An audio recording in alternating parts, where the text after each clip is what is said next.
not just a case. You're not just a client. You're a person, and you deserve support. You deserve simplicity. You deserve communication. When you hire an attorney, you deserve clear, risk-free advice that guides you to the best possible outcome in your injury case. And that's exactly what the advocates have been providing for over 30 years. After your accident, you deserve closure. You deserve compassion. You deserve peace of mind. You deserve an advocate. This is the Monty Show, the truth in sports talk streaming. When you want unbiased opinions about your favorite team without the spin, all you have to do is find the Monty Show, streaming live and available 24 hours a day, 7 days a week on YouTube. And now, here's Monty. Hey, the Monty Show. Wednesday, July 16th, 2025. I'm just warning you now. Wait. I'm just warning you right now. I don't know that I can fully dislocate my shoulder, but I may have. That's HIPAA. Yeah, there it is. That's it. Told you so Wednesday. You guys are right. We do a lot of special things on this show. Maybe I'm ambidextrous. Okay, yeah, there we go. Like, I need two arms today. You're going to be in misery. I'm telling you right now. It's probably an exaggeration. The Monty Show, as always, presented by our good friends at The Advocates, theadvocates.com, right here on Venmo. You guys, let's do it. For the next 2 days, let's get wild. Let's get crazy.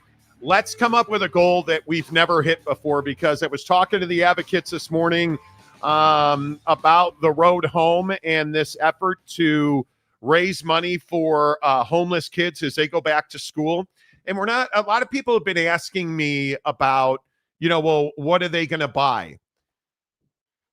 We're not handing money to kids. We're handing money to the advocates who are going to give it to the road home.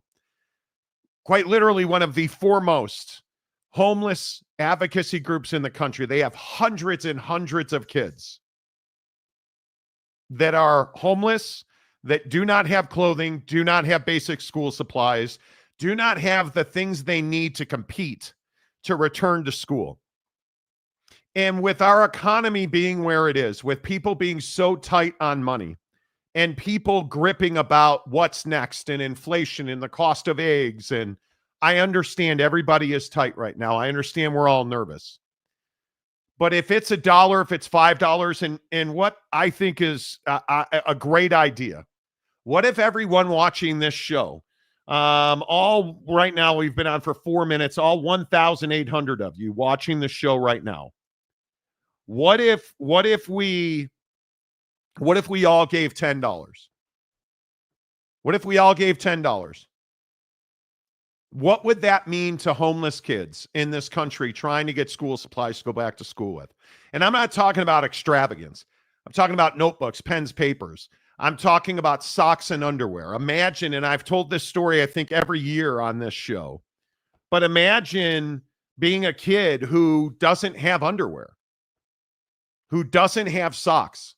Think about the climate in this country. How many stretches of this nation are we in wintertime really quickly, and it's cold and you don't have socks on. You don't have comfortable pants that fit you because you're wearing whatever pants you could find. That's what kids are dealing with because the economy is so difficult. People are struggling. We have a chance to make a difference. So I would ask you to get on Venmo right now. Let's start the show with a bang. We have over 1,800 people watching the show now. Let's start the show with a bang. Everybody donate $10. And here's what I would ask you. Tomorrow at the end of the show, we are going to give away a $100 Amazon gift card.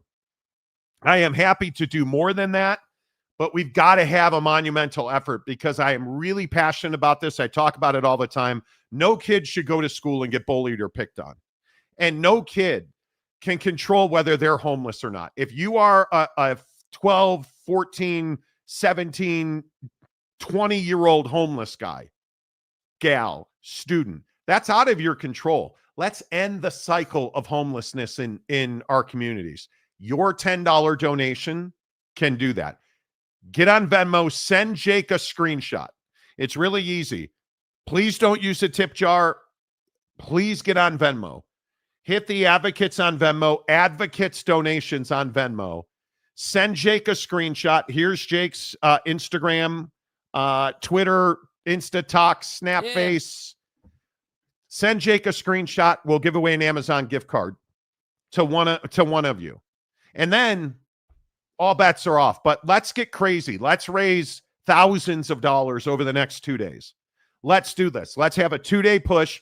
And I understand that some people can do $1, some people can do $100. All I'm asking for is we find 1,000 people to do $10. Over the next couple of days, my guess is we'll have, on our live show alone, we'll have 40,000 people will watch the show over the next couple of days. If you just take the time today, right now, as you are watching this, live or on replay, please consider donating $10 on Venmo. Send it to the advocates, and in the memo section, just put homeless kids. And if you want to get crazy, put Monty for homeless kids. But if not, you don't have to give me credit. Just send the $10. 100% of it goes to school supplies, clothing, basic needs for kids to go back to school. Let's do some shout outs. What's up? Hey, look at that. Mike Smith, $5. Don't have Venmo, PayPal. Really appreciate that, Mike. I understand.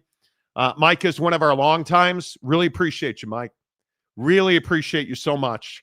Donating $5. As I always say, Mountain Mama, who was first one in today. Yeah, hit it. Hit the like button. Welcome to the nightmare. Happy 21 times a day. 21 times a month, fellas. You guys. If you are not emptying the chamber 21 times a month, they say your prostate will not be as healthy as it should be. Trust me, Jake knows all about it. Big and SEC fighting. Oh, no. That's our lead today. And I really want to get in this with you guys because this sentiment right here from Mountain Mama about the Big Ten and the SEC battling. How much do you guys care about this? And I wonder where you come down on this story today. Now, again, yeah, big broad shoulders. Sore at this point. You know, my rotator cuff. I'm having to flex that rotator cuff to stretch it out to pat myself on the back from all the breaking news stories today.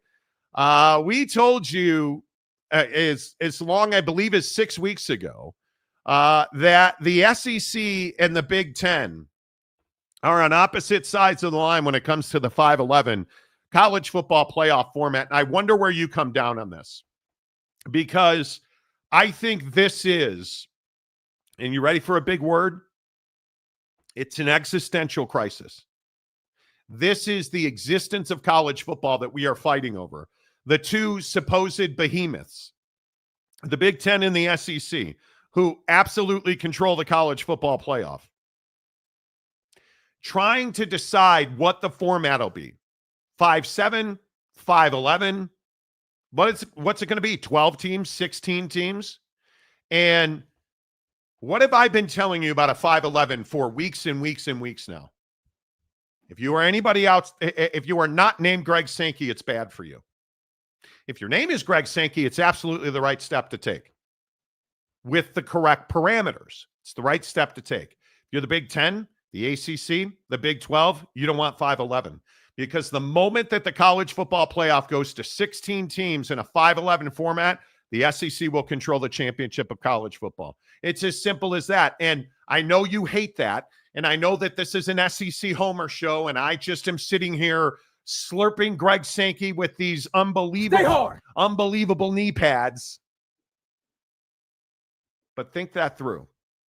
He by far has a league where it's life or death every Saturday down south, where they play 9 P4 games a year. I know you don't want to hear that. Well, Monty, it's not 9 conference games. It's 9 P4 games a year. And if it goes 5-11, they will be playing 9 SEC games plus 1 P4 game. They will be playing 10 P4 games a year. And the thing that should worry you about that is if that in fact is the case, you will have, in my opinion, a minimum of between 5 and 6 SEC teams every year going to the college football playoff. Because kids right now, unless somehow things change significantly in the ACC, the Big 10, the Big 12. Unless things change and those leagues get exponentially deeper and the bars are raised significantly higher, the SEC cares about one thing every Saturday, and that's winning football games.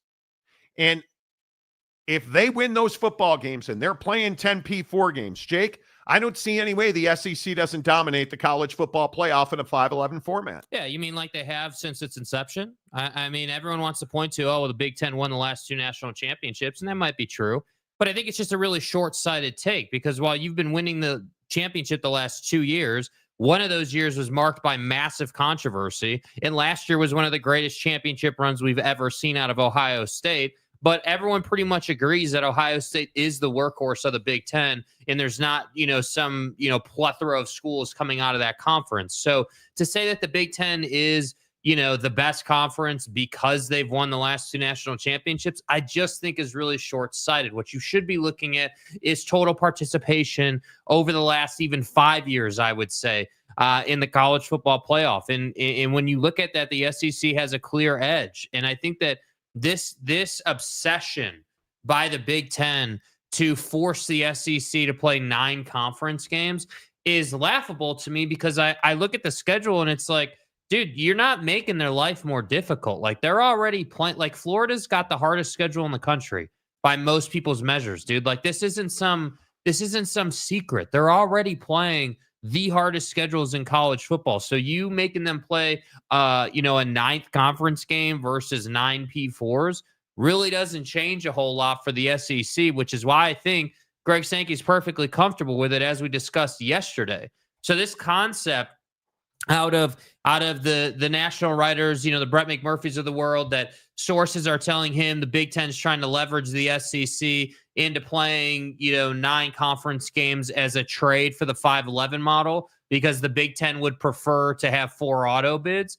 It's just, to me, is just posturing. You're playing the media game. You're trying to write this narrative that the SEC, doesn't play 9 conference games, so there's no way we could give them the 5-11. And I just think it's such, for anybody who follows college football and watches college football in depth and in detail and understands how these games go and understands the dynamic, you fully then should understand that the conference portion of that is inconsequential. What matters is how many power opponents are you playing, as Greg Sankey said. And I just think it's pretty clear the SEC's got that on lock. Like, they're not playing 2 power opponents every year in 8 conference games. Bro, they're playing, damn near all of them are playing 10 power opponents every year. Like, most of the conference plays 9, and then there's a good handful of them that played 10 last year. Like, what are we really talking about right now? What really is the leverage the Big Ten has? And that's what I think Big Ten fan does not want to talk about. Yeah, and I don't think the Big Ten has much leverage. I mean, obviously, you look at Greg Sankey's stature, and with all due respect to Tony Petitti, because I think he's done a really nice job in his short time, in his short tenure, he didn't negotiate the new TV deal. He doesn't have relationships that run deep the way that a guy like Greg Sankey does. I just think there's no competing there, because Tony Petitti hasn't had time to build that. Frankly, I think the scandals in the Big Ten, including Michigan, probably wounded Tony Petitti on some level. And by the way, what help does the Big Ten have? The SEC has the Big 12, right? Like, yeah. Where's the ACC on the support front? Oh, that's right. The ACC is not going to get involved and is very much a follower in this conversation, because they don't have a way to justify power in the conversation, because Dabo hasn't won a damn thing in how long, right? I mean, you haven't had, like, if you look at the ACC's participation in the college football playoff, once Fivehead went to the NFL, Clemson really hasn't been that same guy. And Dabo seemingly hasn't had traction in the NIL era. So yeah, did the ACC get SMU? Was Miami a nice story? Was Clemson kind of in the conversation? Sure.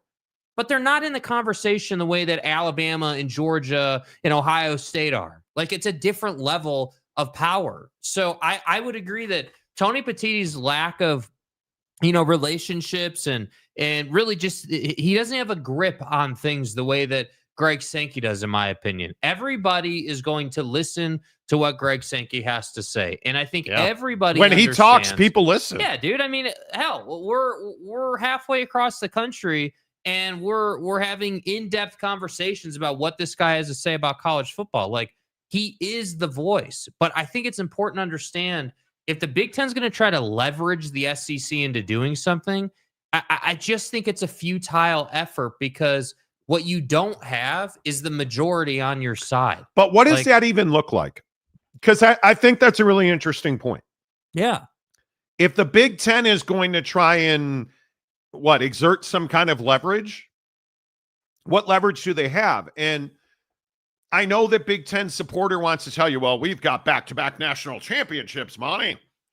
But what I'm telling you is that the Michigan championship is damaging to the Big Ten. There's no question about it. The blight that is Jim Harbaugh's era at Michigan, I think, really does significant damage to the Big Ten. It's embarrassing. It is, in my opinion, the definition of a lack of ethics at Michigan. And you look at the way that the SEC is operated, there is no gold standard without Nick Saban in college football. You look at what Kirby's built there. Hell, you could go to the ACC and look at what Jesus Christ incarnate Dabo Sweeney's built there, and the respect that he has as a name, image, and likeness. I mean, the guy's in heaven already. I believe that's where they spend halftime.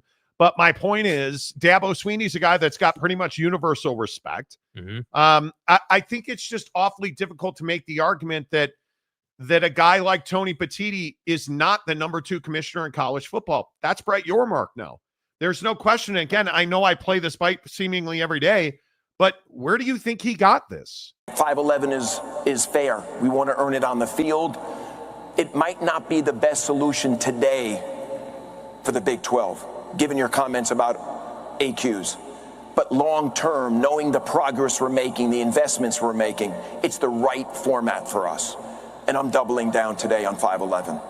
And I know Jim Phillips will, and I'm sure some of the other conference commissioners will as well. I'm telling you now, that's not accidental. And I can only continue and go round and round. And I know you guys hate when I do it. But I'll just tell you, we reported this weeks ago. And now here's Ross Dellinger, so it must be true. Right? I understand. Trust me, bro, is my source. Right. But Ross Dellinger is essentially right here breaking the news of the exact same thing that we've been reporting for weeks. That the Big Ten and the SEC are at odds, and they are going head to head. And the Big Ten does not want a 5-11 format, because I think they are well aware that if it goes 5-11, they're in real trouble.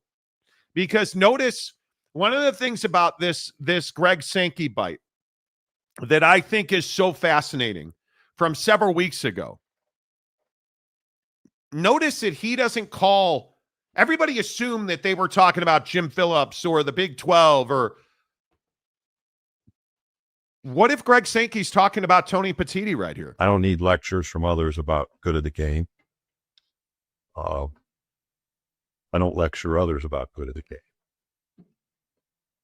And coordinating press releases about good of the game. Again, okay, you can issue your press statement, but I'm actually looking for ideas to move us forward. Who is he talking about? I don't know either. The person he's talking about knows who he's talking about. I would agree. With that. I would agree. And I just keep going back to this. Brett Yormark is an operator. He's a guy who doesn't speak accidentally. He's a guy who doesn't talk off the top of his head. He's a guy who's well prepared, well spoken. He's an operator from the entertainment industry. He's given press conferences and had big meetings and sat at tables. You never hear from Tony Petitti. You don't hear, I'm all in and I'm doubling down on 5-11. Because how is Tony Petitti going to say that out loud? Well, and then put it in the light of, was Greg Sankey talking about Tony Petitti when he said, I don't need you barking at me with your demands. I need ideas to move us forward. Seems like that's a hell of a lot more possible now that Ross Dellinger has broken the news. that the Big Ten and the SEC are running their faces into each other over the future of the college football playoff. And I feel like it's worth talking about too, like this, like the percentages of power in the conversation, because I think that a lot of people view this as the Big Ten and the SEC are on level ground, and then the ACC is the worst and the Big 12's in third, which, you know, I don't disagree. The Big 12's in third, and in my opinion, the ACC is in last. I just think when you look at performance and you look at what's happening in these conferences, where they're headed, I don't know. We can bandy about that, but this whole idea that the Big Ten somehow is on level footing with the SEC, you need to understand this. So there's two different conversations or dynamics at play. There's the on the field dynamic, obviously, right? Like, who's the better conference on the field, right? Like, and we talk about that all the time. And that's opinion based. Let's do it, right? Right. But then I think there's also the other side of it, which is the politics of it, which is what we're talking about with these clips. And I think what stands out to me is that basically what we see happen is Greg Sankey speaks and says what he's going to say, that, you know, he decides what he's going to say, right? Like, it's not like he's posturing to Tony Petitti or any of the commissioners. He's just going to tell you how it is, how he feels. Like, that's just who he is. And I get the idea that when he says stuff like, I need ideas to move us forward, you go ahead and put out your press releases. I get the idea he said that across a conference room table. I get the idea that he said that in a meeting. Yeah. Because when you have the authority and the power that Greg Sankey has, he doesn't need to shake your hand.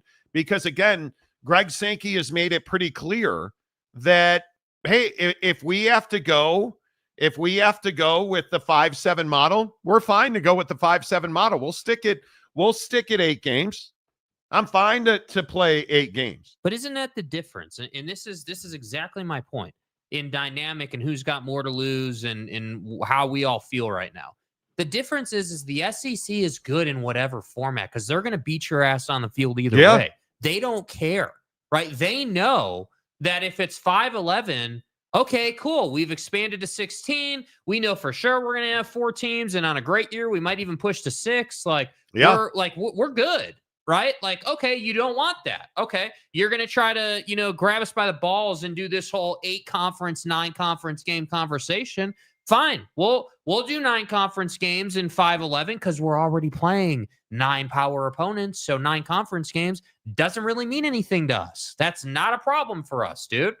Right? Like, so my point is the SEC is essentially immune and is in a place where they don't have to care what you think about what's better for you. Like the concept that the Big Ten is, through its head coaches, leaning and complaining and using the media to say, well, we got to have 4-4-2-2-1. It's our preferred setup in the college football playoff. Yeah. Hey, that's neat that it's your preferred setup. But if I said, hey, like, who's going to have more, just straight up on the field, who's going to have more wins this year and who's going to be in a better position? It's not the Big Ten.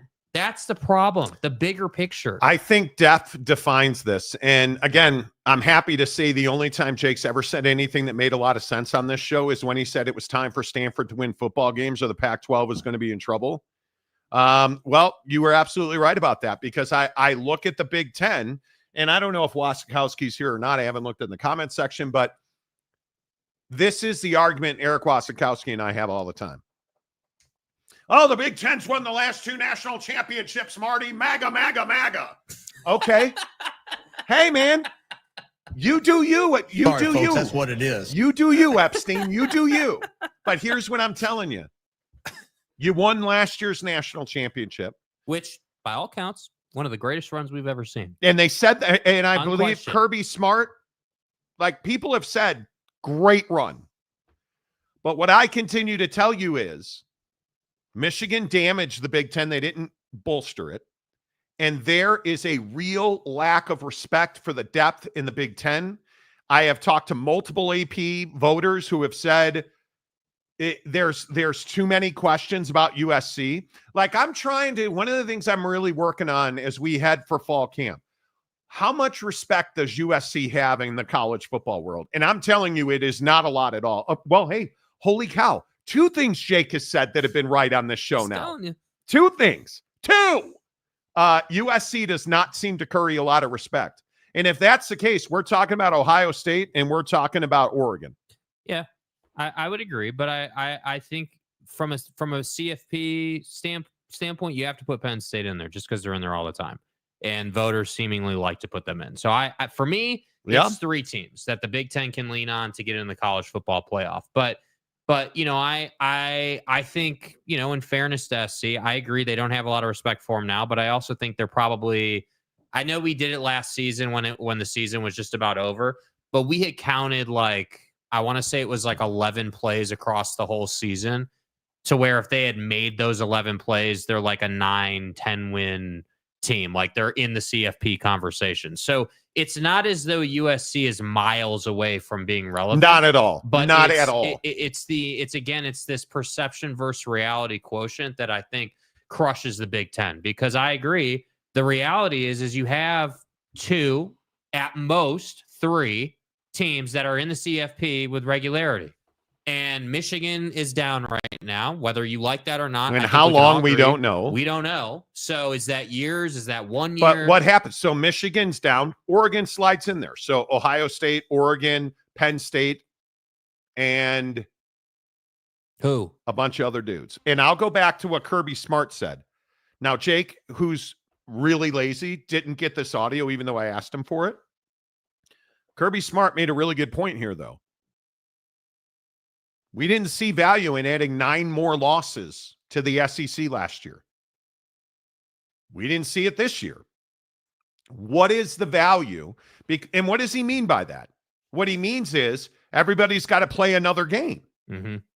Right? So you're talking about 9 more losses in the league because somebody wins and somebody loses. I know that's rocket science. But if it's 5-11 and you're getting at least one team in, and then there's 11 more slots for you. Now there's value in adding 9 more losses to the SEC. Now there's value in taking that risk, right? If we're going to play a 9th game, we need the right people making the right decision in terms of who gets in and what is that going to be based off of. And again, let me go ahead and stretch that arm out, pat myself on the back here. What have I told you that the SEC is standing on business with? If we are going to play a 9th game, strength of schedule had better be the single and only, metric that determines who's in and who's out. And until the Big Ten is willing to do that, and the Big Ten so far, according to my sources, is unwilling to go 5-11 with the strength of schedule being the most important metric, the most heavily weighted metric. Because what happened when Sucka Ward Manuel was the guy pulling the strings on the college football playoff committee last year? Well, the SEC got screwed, and everybody in the Big Ten, except Ohio State, who knew Michigan's AD, who lacks ethics and morals, in my opinion, is going to screw Ohio State. Whew, who knew? Now, Ohio State kind of went knuckle deep on you, right? When they went on a run and won a national championship that now is regarded as the single greatest national championship ever. But Ward Manuel tried to screw the SEC and did. And then what do we have now? So now we're in a position where Ward Manuel is just back at the Michigan campus being the scumbag loser that he is, in my opinion. And now he doesn't really have a voice. And Tony Petitti, who Ward Manuel and that scumbag loser Jim Harbaugh and Santaono, Mr. First Amendment depression guy. First team all Florida. Yeah, first team all private investigator, couldn't get hired at Florida, Right. Now all of a sudden, when you were insulting Tony Petitti over the Jim Harbaugh suspension and you were saying that he didn't do his job and he's out of line and he breached the contract. Remember that guy that you were insulting so heavily? Oh, yeah, now you need him now because he is. Because now he is your voice. Now he is your voice. And the problem is the Big Ten's not deep. What other explanation do you have? Well, I can tell you, I asked specifically, why doesn't the Big Ten want a 5-11? Multiple sources independent of each other said because they don't have the depth to win the strength of schedule argument. And here's my point. When you want to talk about depth, it's not just on the football field. what does Greg Sankey have? He's got Brett Yormark leaning and saying, hey, Mac Rhodes, great leadership, reforming he didn't say reform, looking at the CFP selection process. Like, so my point here is... Wait, play the bite. Here's the bite. Here is Brett Yormark talking about that. They are doing a full audit of the selection process to figure out how they can modernize and contemporize and how they use data and how certain metrics can be more heavily weighted. Most importantly, they have a great leader, Mac Rhodes of Baylor. And I have a lot of faith in Mac Rhodes and the work he's doing with the selection committee. So I have a lot of faith in what they're doing. And 511 is fair. We want to earn it on the field. Mac Rhodes of Baylor. They have a great leader, Mac Rhodes of Baylor. I love that he talks in cadence, by the way. Anyway, the point is, you're exactly right. He's got one of his guys involved in the process. And I think if you are Brett Yormark, you are saying the right things. And I know I don't have sources outside of Trust Me, Bro, but what have I been telling you?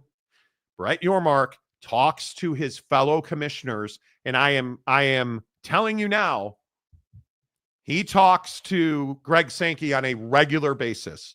In times where the sea is calm, they were talking multiple times a month.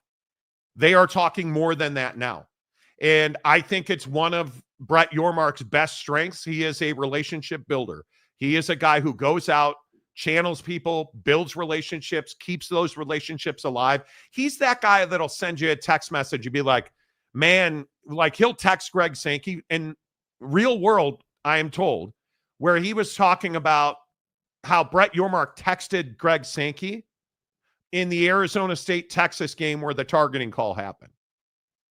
And they were texting during that moment. Like, that's the kind of relationship that Brett Yormark has with Greg Sankey, where they're talking, they're texting back and forth during a game where their two best teams are competing. That's the kind of relationship they have. They're not on opposite ends of the stadium. They're not trying to hide from a moment. They're sharing the moment in a huge moment. And again, one of the things I think is so interesting is, where was Greg Sankey when Texas was playing Michigan? Well, he was at the Big House. And he was talking about how they want big games, and Texas talking about how we need these venues, and these guys don't run from anybody. And so my point in all of this is that when I look at the state of the Big Ten versus the SEC and this opposition to the 511, you're goddamn right. If you're the Big Ten right now, you better be opposed to it, because you need your teams to have a massive 2025. If you are the Big Ten, my honest opinion is the Big Ten, I think this could arguably be, and I say arguably, this could arguably be their most important season ever. If it remains 5-7, I think that you have got to find a way. And I don't care how it happens. You have got to find a way, if you are the Big Ten, to have 3-4 teams that are absolutely making a case, and a strong case. And if that's Ohio State, Penn State, Oregon, SC, I don't care who it is. If it's Illinois, because a lot of people think Illinois is going to be resurgent, and you have got to have 3-4 teams making a push and making a case and being the aggrieved party this year that gets left out of the college football playoff. I think you need that desperately, because it's the only way you're going to gain any kind of leverage and give Tony Petitti any kind of ammunition. Yeah. And I'm not even sure you can do that. All right, let's get to the comments section. Remember that we are raising money today for the Advocates donations on Venmo. Please send it to Venmo. The reason I say that is we don't want to take fees out of it. When you tip us, when you use the tip jar, we pay a fee on that, right? So then we have to go in. It's just a much cleaner transaction. Send your money directly to the Advocates, who are raising money for homeless kids to go to school with the supplies that they need. Do it right now. Let's see, we have almost 5,000 people now watching the show in the first 37 minutes. If all of us gave $10, how many lives could be saved?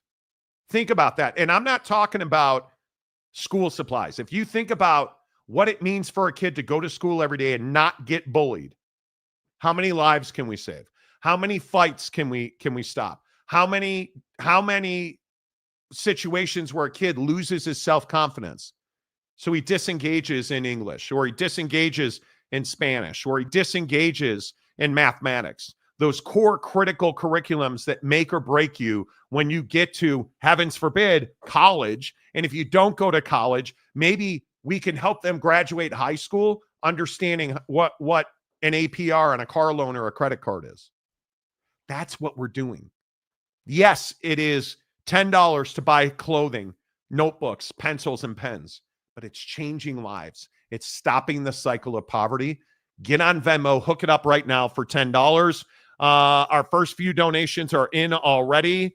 And I got to tell you, I got a text from the advocates about this one.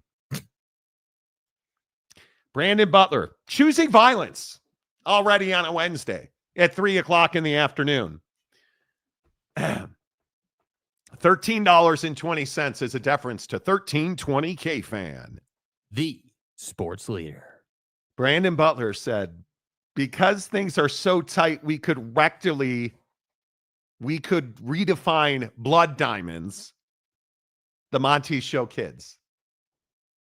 And my friend Jennifer Young at the Advocates, who looks at every one of these memo sections, and I hope you understand that, man, you do you. But just know when you send something like this to the Advocates, Jennifer Young is reading that. And she's sending your boy some LOL emojis. So, Brandon Butler, congratulations. Your first one in. Maury Alvarez for $20. Way to go, Maury. Appreciate you. Maury, are you going to weigh in on the Disney dating scandal? That there's an app now where when you're waiting in line, you can be on a date. What is it called? The ride share. I don't think it technically has a name yet. Essentially, single people go to Disney and hook up while they wait in line. It's Starcade. Monty Show kids have been making their 21 times a month. The way they're handling the Mountain West Conference and not merging, bro. I hope Jennifer does not know what 21 times a month means, because that would be embarrassing. Bro. Fat Jesus, $10. Here's to Monty putting pants on kids. Appreciate you, man. Fat Jesus, always good to see you. But Monty, the Monty Show sent me $50. Buddy, let's go. Let's go, dude. I appreciate it. That's a really good start, you guys. And again, I hope you understand what we're doing the next 2 days. And $50 is amazing. $20 is amazing. $13.20 is $13.20 amazing. You guys, $10. If every one of us, what are we at now? Almost 7,000 people watching the show. If all of us gave $10, that's $70,000 directly, without hesitation. The Advocates will give that money directly to homeless kids. Think about what that means. If you're a fan of the show, if you're not, it's $10. If you got it in your wallet and your heart, I ask you to make a donation. Advocates donations. Let's get into the comments section on the SEC versus the Big Ten. There's Eric Wasikowski. All SEC had was the last decade was Alabama. Well, yeah, just forget Georgia. Yeah, all SRT. They didn't win any games. And LSU didn't have Joe Burrow and, the boys. And come on, dude. Hello? That's what I mean. You're just deflecting and running from it, dude. Like, are you kidding me? If you look at, come on, we shouldn't even have to explain this, dude. And honestly, Eric, I think you're just obviously you're trying to stir the pot.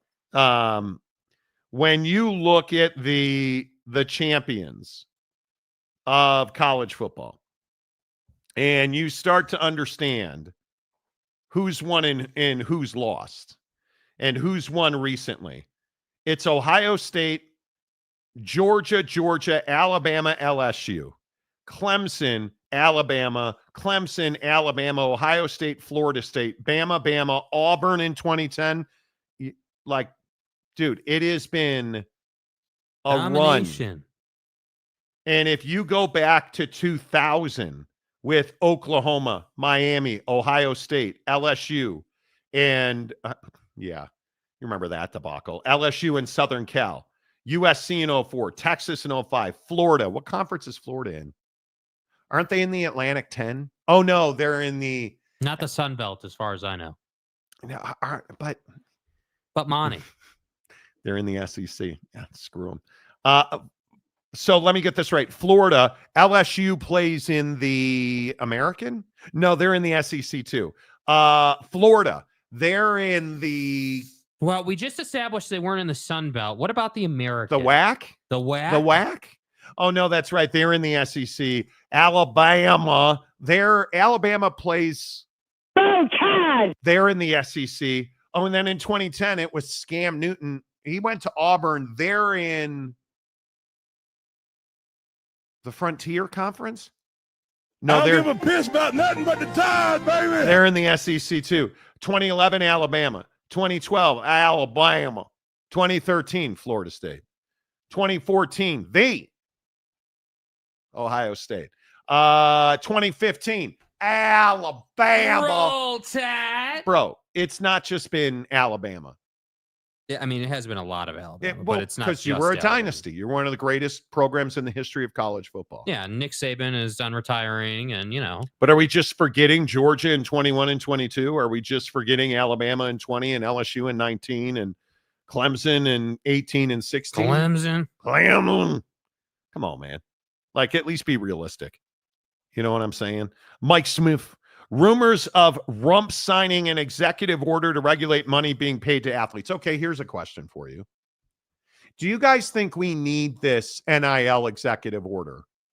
And I was talking to a sports business guy today who said it will immediately trigger multiple lawsuits, which is why Trump hasn't.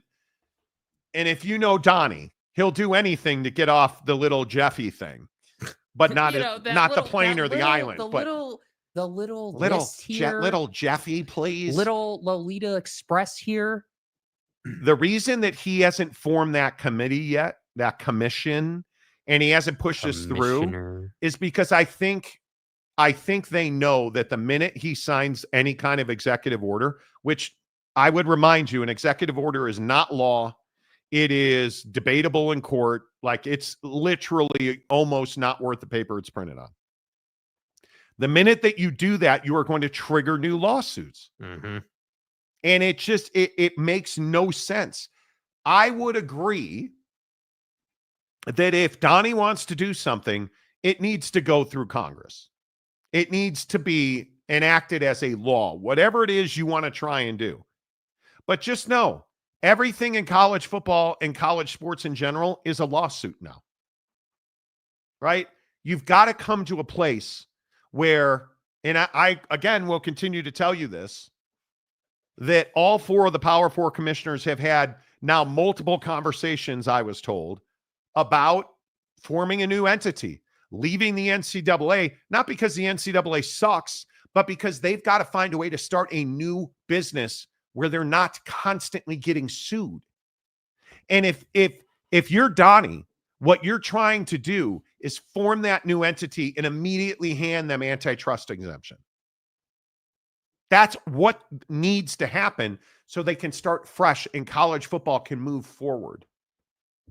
Because you start looking at, I feel like it's daily, and I don't know what you think, but I feel like it's daily where we get, wow, this school's broken, that school's broken, this school's broken. Yeah, look at Boise State complaining, right?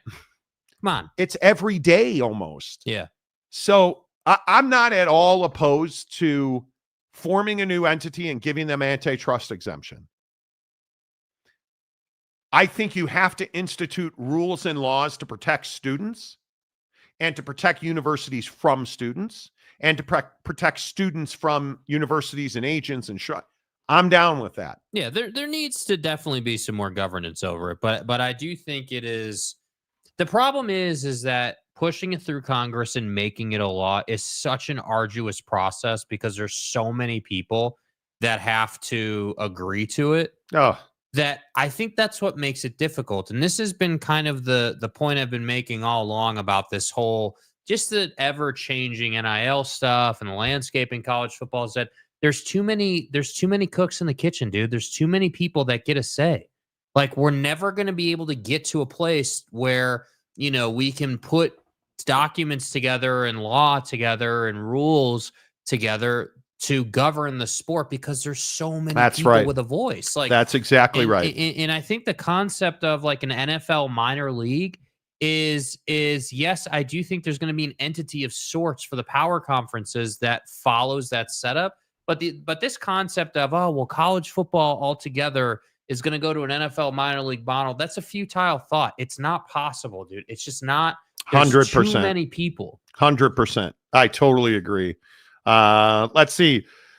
Sad face, Paris Saint-Germain sucks. Just make everybody play 10 P4 schools to qualify for the playoff. I'm 100% down. It's not that hard, dude. I know you know nothing about football, but you know everything about football. Okay. So you know nothing about football, which is different than soccer and football. Sometimes I think I just say shit. Anyway, good to see you, my guy.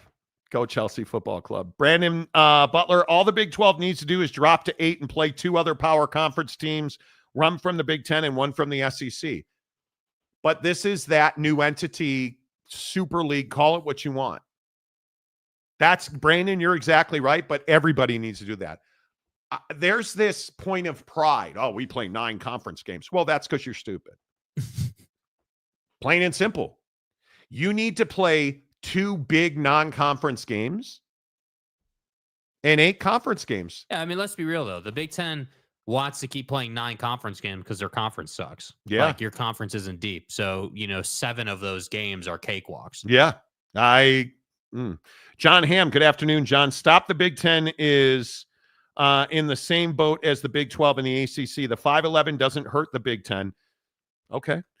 They got 4 last year, and if you look back at the end of the season ranking past years, they will have 4 more almost every year as well. I don't disagree with that, but the problem is that the Big Ten doesn't want to have to earn it. They want 4 auto bids. But what happened to the Big Ten teams that got in? How did Indiana do? How did Penn State do? Like, you start looking at, like, Penn State. How did Oregon do? Penn State got torched the minute they ran into a team of any kind of size and significance in Notre Dame. All of a sudden, they weren't playing SMU, and they didn't have a massive size advantage over Boise. And in the Boise game, they really didn't have Abdul Carter at any kind of full strength, right? Like, in Oregon on the bye, and is that a good thing or a bad? I don't think there's any question buys have to go away. If you want to win championships, you better not be on a bye week, because I think it's incredibly difficult to keep an 18 to 20-year-old kid motivated for 3 to 4 weeks, like playing on edge. I just think that's a mistake. But I look at the 4 teams that got in. It's very clear it was Ohio State was better than everybody else. And I can say that I think Oregon was a hell of a football team who just, you had 18-year-old kids that were hanging around, probably smoking weed and playing Fortnite, right? So did you guys see that Fortnite is releasing new foreskin? Fantastic foreskins for the game. That's skins. A legitimate marketing campaign. We're releasing fantastic foreskins. Hey, cool, man. My point is, that's great you got those 4 teams in, but isn't this exactly my point? You don't have depth to hang with the SEC. You don't have folks that are Ole Miss explosiveness on offense. Of all those teams, and as good as Dylan Gabriel was last year, right? Because without a question, Dylan Gabriel was an incredible quarterback. But what happened the minute that they had to go play a playoff game? None of that mattered. You weren't as explosive, right? That's the biggest issue. You weren't as explosive as Ohio State, offensively or defensively. You certainly were not as explosive as we saw at times. At times, you were not as explosive as Georgia was defensively. Texas was offensively, right? Like, my point is, Oregon went away. Penn State had no business being in the college football playoff. None whatsoever. That's my opinion. And I know everybody's going to torch me. I'm like, torch away, my friends. I'm happy with it. Yeah. SMU didn't belong there. Even though I think Clemson had a great run, what did Clemson do? Nothing. And don't even get me started on Mr. Google Me. All I do is win, because you got your ass beat. Come on. Indiana. Google me. Google me. So my point is, if it goes 5-11 and strength of schedule is the number, the SEC is going to dominate the 5-11. And John, we can agree to disagree, and I don't, but it is what it is. I think it's a very difficult argument to make. It's a very difficult argument to make. But Monty, fantastic for skins. Loner Phone says, Google this. Exactly right. Mike Smith, fantastic foreskin. What the F does that mean? What it means is it's called somebody's got to teach them to put a comma in there. Okay. The Fantastic Four, a Marvel movie. And in Fortnite, you have skins, costumes, branding that you can buy. And a lot of times in the cases like the Fantastic Four, they let you download their foreskins. Yes. Can you believe? Put a comma in there. Fantastic Four, comma, skins. No. Yes. Put a motherfucking comma in there. Like that's a tragedy that you're not putting a comma in there. You know what? I'm probably obsessed over foreskin right now. Jeremiah Champion, Fortnite is about to do skins for Fantastic Four. Thank you. Yeah. Says the educator in the room. We're releasing new skins for the Fantastic Four. Was that so difficult? Monty Show fixed it. Yeah. Mr. Millionaire Wedding Planner hirer guy. Yeah, you can play as the Silver Surfer if you'd like. Ho ho! Jeremiah Champion, an educator. He's legitimately a teacher. Yeah, Mr. Hunter K. Wedding guy. You know. Nothing looks fantastic about the new movie. A lot of people are crushing. Has anybody seen Superman?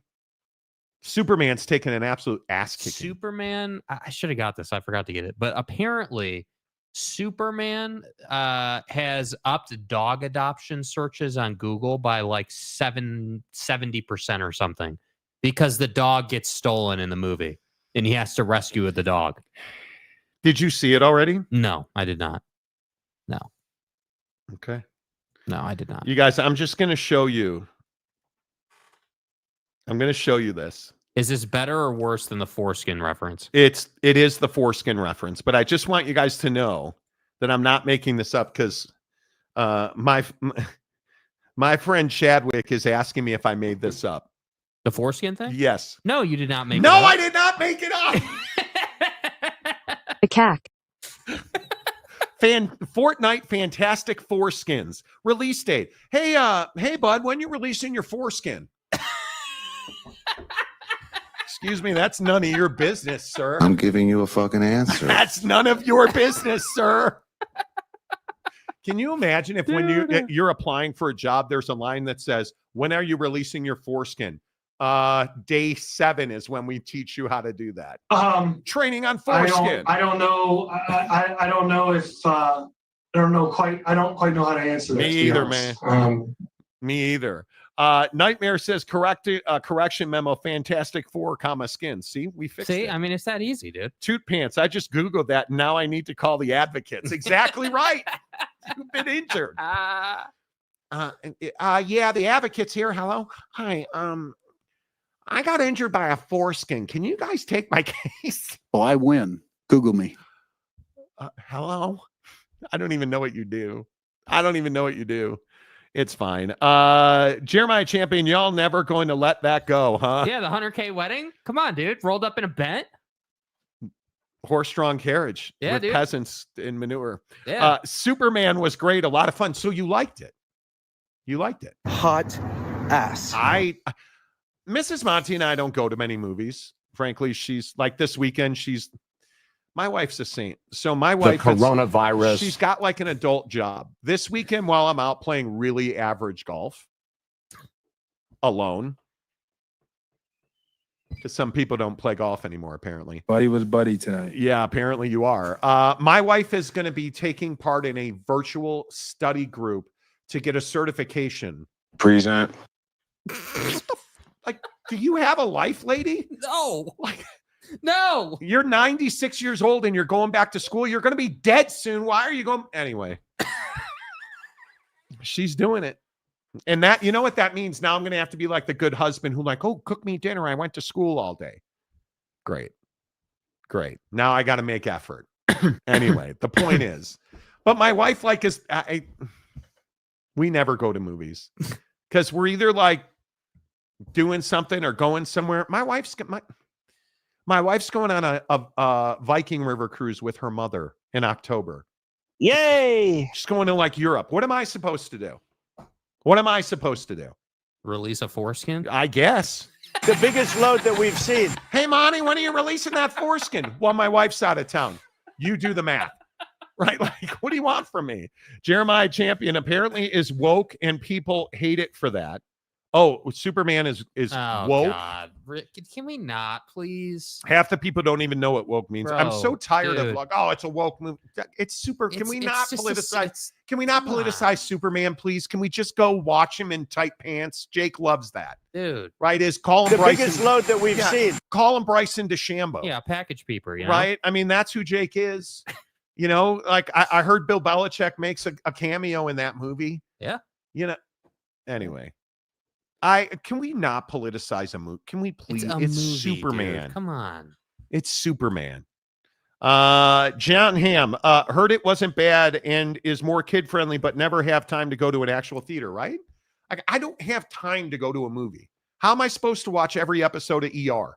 So-called experts. Go to a movie, have a good time with my wife, probably make out in the parking lot, or sit home and watch ER and eat fried food. I'm watching ER with some fried food. Holden Middick. That takes, you know, honest to God, we grind so hard during the week that I don't go to the movies. It was a fun movie, not The Dark Knight, which is a great movie. Superman is a fun summer popcorn movie. Film. It's a film. Yeah. The Dark Knight is a film. It's a film. Thank you. Please. New Monty Show membership perk, foreskin release dates. Exactly right. Hey, Monty, if I join the membership, are you going to release some foreskin? God damn right I am. That's funny, dude. That's funny. Hey, that Monty Show is something else. Oh, why is that? They gave me free foreskin today. Came in a Ziploc bag. Todd. If hell's real, I'm in serious trouble. I just want people to know that. You're so fucked. Truth. Maybe they should release Superman skins. Well, okay. But Monty, I second that. There you go. Right. Tight spandex over a bulging crotch. Jake gives it a 10. Yeah. Right. You know, we're out of airspace in Buddy's pants. How did we get away from Greg Sankey? Speaking of Superman, as long as the Superman movie has kryptonite and foreskin, I'm in. Right. F around and find out. Okay. Stadium guy James, speaking of the rectory. Hi, folks. By the way, he has a video submission for us. Oh, he does? He does. And so does Maury. Well, we have early video submissions today that we can get to. Okay, hang on. Goofy. Yup, he sure is. Can you smell what the Rock is cooking? Kyle Whittingham is a better man than you are. You can kiss my butt. Nick Saban is a better man than you are.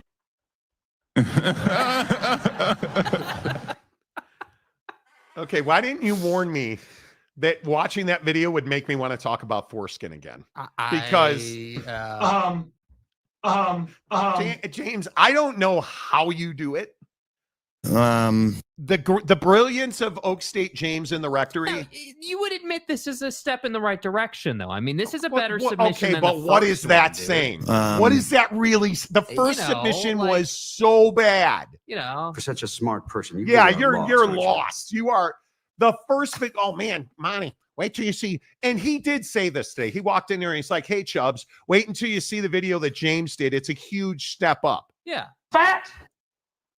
From, I mean, if you're in Civic in the parking lot behind the rectory, right? Come on. I mean, if you're a net negative, can you ever be a positive? No. But this and is kick a person when he's down. okay. Whose word video? Oh no, that's the one from TikTok. Oh, that's the video of the day. Oh, Why are you so excited? And that's up to give to the kids in need. Here with the unwashed masses, looking to see what people will eat to donate to the advocates. Gosh, oh my gosh, Dad, can I tell you what I found? What I found? Pepperoni. You know what's special about pepperoni? I would eat pepperoni to donate for the advocates to help children in need. Hey, Monty. I'd eat olives to donate to the kids in need. Hey, Monty. I'll eat off of a roller for the advocates. Look at those glissies, dude. Okay, that is a tremendous video. That is a tremendous video. That is much better, dude. Excellent. James. And by the way, both sub 60 seconds. Just want to put that out there. Pepperoni. Oh, did you see the size of the bag of pepperoni that girl was holding? No. And to mention the advocates like 10 times, amazing. Absolutely amazing, Maury. Nice job, you guys. We are raising money for the next 2 days. And what do we have? Over 10,000 people watching the show right now. You guys, let's go. If just every one of us donated $5, $10, that's why I'm saying we don't need, and I love y'all, because every week we get somebody that'll do 100, 250, 500. It's amazing. Doesn't get any more red, white, and blue than that. It's amazing the way you guys support our initiatives with the advocates on this show. The road home, you know how your pocketbook is. It's tight right now. Everybody's tight. The economy, the tariffs, gas prices, food prices, real estate prices, everything. We're in flux. But there are so many people that are homeless right now and in need that people like the road home, they're struggling. And they have more homeless kids going back to school than they have ever had. They need our help. So if you have $10, I'm asking you right now, get on Venmo.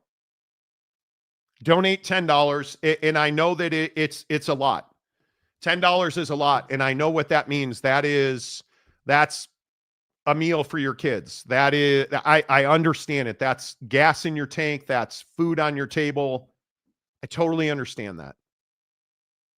But if you can imagine what your $10 will do for a homeless kid who's going to go back to school without the basic necessities, school supplies, a backpack, underwear, socks, clothing, pencils, an eraser, maybe, confidence. So they're not getting bullied, so they can actually get a good education and feel good about it. That's what your $10 is buying. And collectively, if we come together over the next 2 days, we can raise thousands of dollars. And if we do that, you guys, the lives you will save are immeasurable. You have no idea how valuable every dime of that $10 is. So I just ask you today, make a donation to the advocates on Venmo. Advocates donations. And the cool thing is, if you have Venmo, you can actually look up this account name right here. You can see the people who donated, and you can see the advocates actually take your donations and they send them on Venmo to people like the road home. You can see where your money's going. It makes a huge difference. Then take a screenshot of it and send it to Jake on Instagram or Tick Snapface Talk.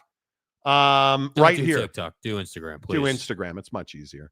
SLC Jake right here. SLC Jake _.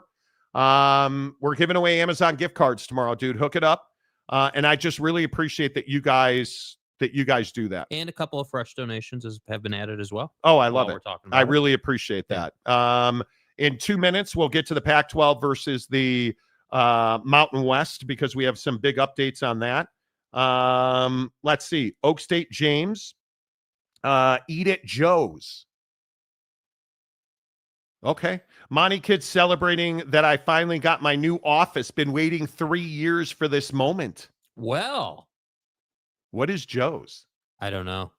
$20 from Oak State James. James, I really appreciate that, man. Yeah, can you comment what Joe's is? I'm being serious. I don't know what Joe's is. What's your MasterCard number? Because it says none your business, which I appreciate. Tom Dean, $36.80. Monty Show kids rounding up for Brandon Butler. Let's go. Go, dude.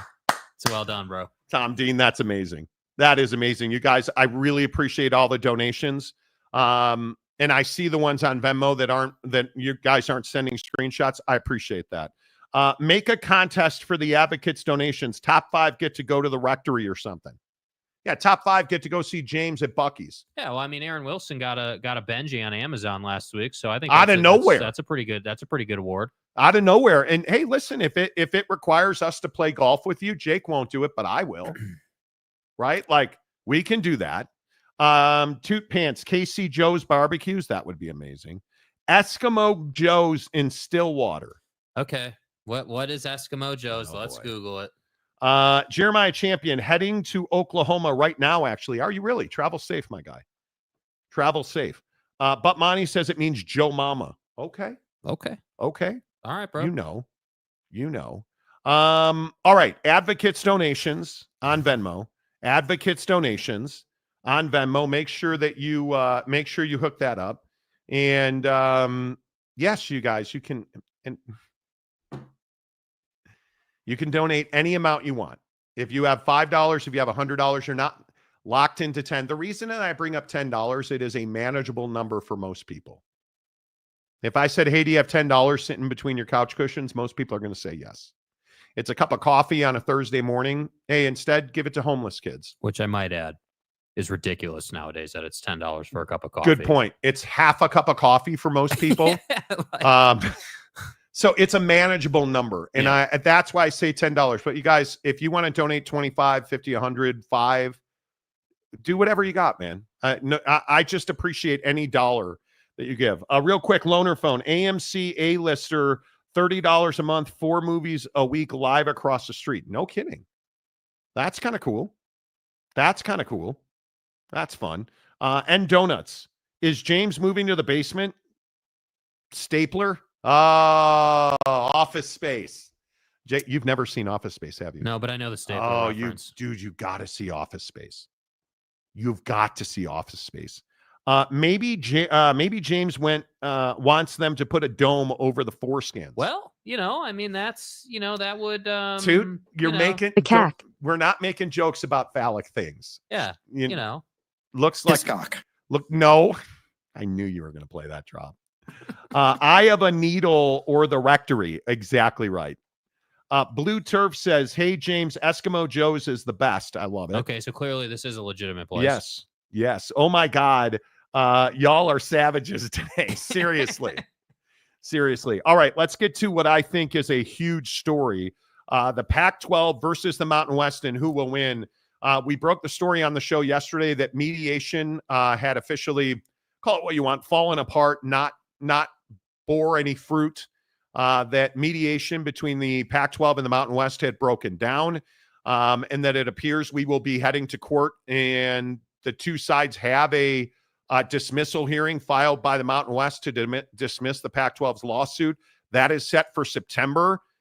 Again, just talking to people, talking to attorneys, talking to people around college football, close to the Mountain West and the Pac-12, certainly I think 9 out of 10 people would venture a guess that this gets settled. But again, I want to make this point before we dive into this, because this is one of those topics that almost universally, no matter how you look at it, the Pac-12 versus the Mountain West is ugly, and there is no winner. I don't care what the judge says after he drops that gavel. It doesn't matter. The only people that win here are the lawyers. And it seems that's what we've become in college football specifically, but college sports in general. Litigious lawsuit filing folks. That's what we got here. And I don't know how. I don't know when or by whose lever, but this is going to get settled, in my opinion. And we can sit here and we can bloviate about who's right and who's wrong. But just remember, we were talking about this on July 16th. The Pac-12 made this bed. The Pac-12 chose this action. There is no question about that. As the Mountain West said in a statement yesterday, they acted in good faith. I will read you I will read you the statement because I think it really matters. And I hope that people understand. The Mountain West and the Pac-12 mutually agreed to mediation, and as noted in today's joint status report, were unable to reach a resolution. We reported yesterday during the show as this news broke, people were texting us in real time. Go back and watch the show yesterday if you missed it. The Pac-12, in a lot of people's opinions, never had the desire and never put the effort in to settle or find a resolution in mediation, and used the GCU edition to essentially say, yeah, we're not gonna come to an amicable end here, right? The Mountain West continued. The case will now proceed to a court hearing on the pending motion to dismiss. The Mountain West provided the Pac-12 institutions with a lifeline, offering a full football schedule for 2024. The Pac-12 willingly, that's not an accidental word, the Pac-12 willingly signed the scheduling agreement with full knowledge of the contractual provisions and is attempting to avoid its legal obligation. A statement from the Mountain West in part. And this is what every lawyer I've asked has mentioned. There's no duress. And the biggest point is the Pac-12 is not arguing duress. They're arguing an interference of commerce. And if that was the case, why did you sign the deal? Why did you sign a contract? Why did you agree to act in good faith when you signed a scheduling agreement with the Mountain West? Why did you sign that contract, that scheduling agreement, knowing it had poaching provisions in it? And then afterwards saying, we only signed it because we knew that the contract wouldn't hold up in court.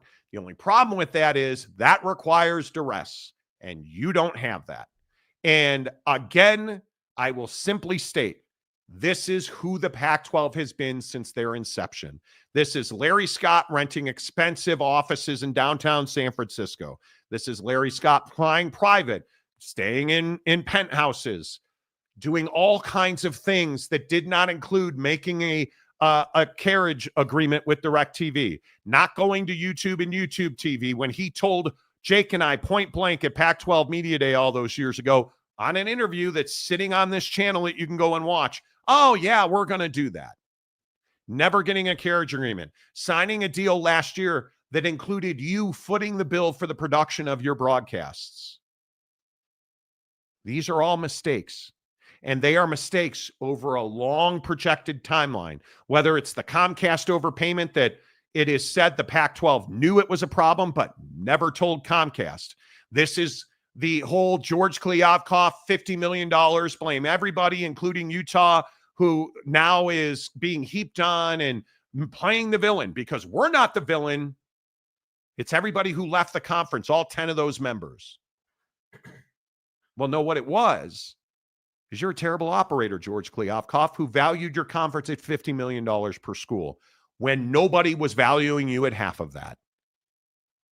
So is it really any surprise that the Pac-12 knowingly and without duress signed a contract and is now suing to get out of the provisions of that contract?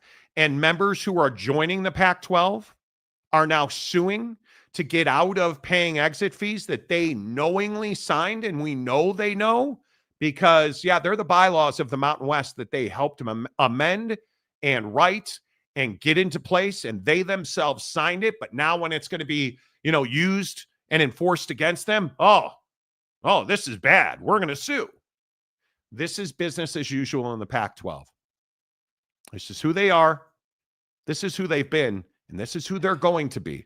So, Jake, my point is buyer beware, because the Pac-12 is who we always thought they were. Yeah, 100%. And I think that, the Pac-12 is staying true to the brand. And I think what's unfortunate is I just have genuine concerns about whether they're going to be able to survive. I mean, because I don't see how you win this case. I mean, clearly you don't have the leverage on paper, and everyone's like, oh, well, they're going to settle. They're going to settle. They're going to settle. Well, if they were going to settle, wouldn't that have happened in mediation? Wouldn't you have come to some type of agreement that, would have had reduced penalties and, an amicable number that you guys could have settled on, that was going to happen. It would have happened already. So the Pac-12, in its statement yesterday, seems to think that they have a very strong position. They're confident in their position on this matter. And I just don't know how that's the case.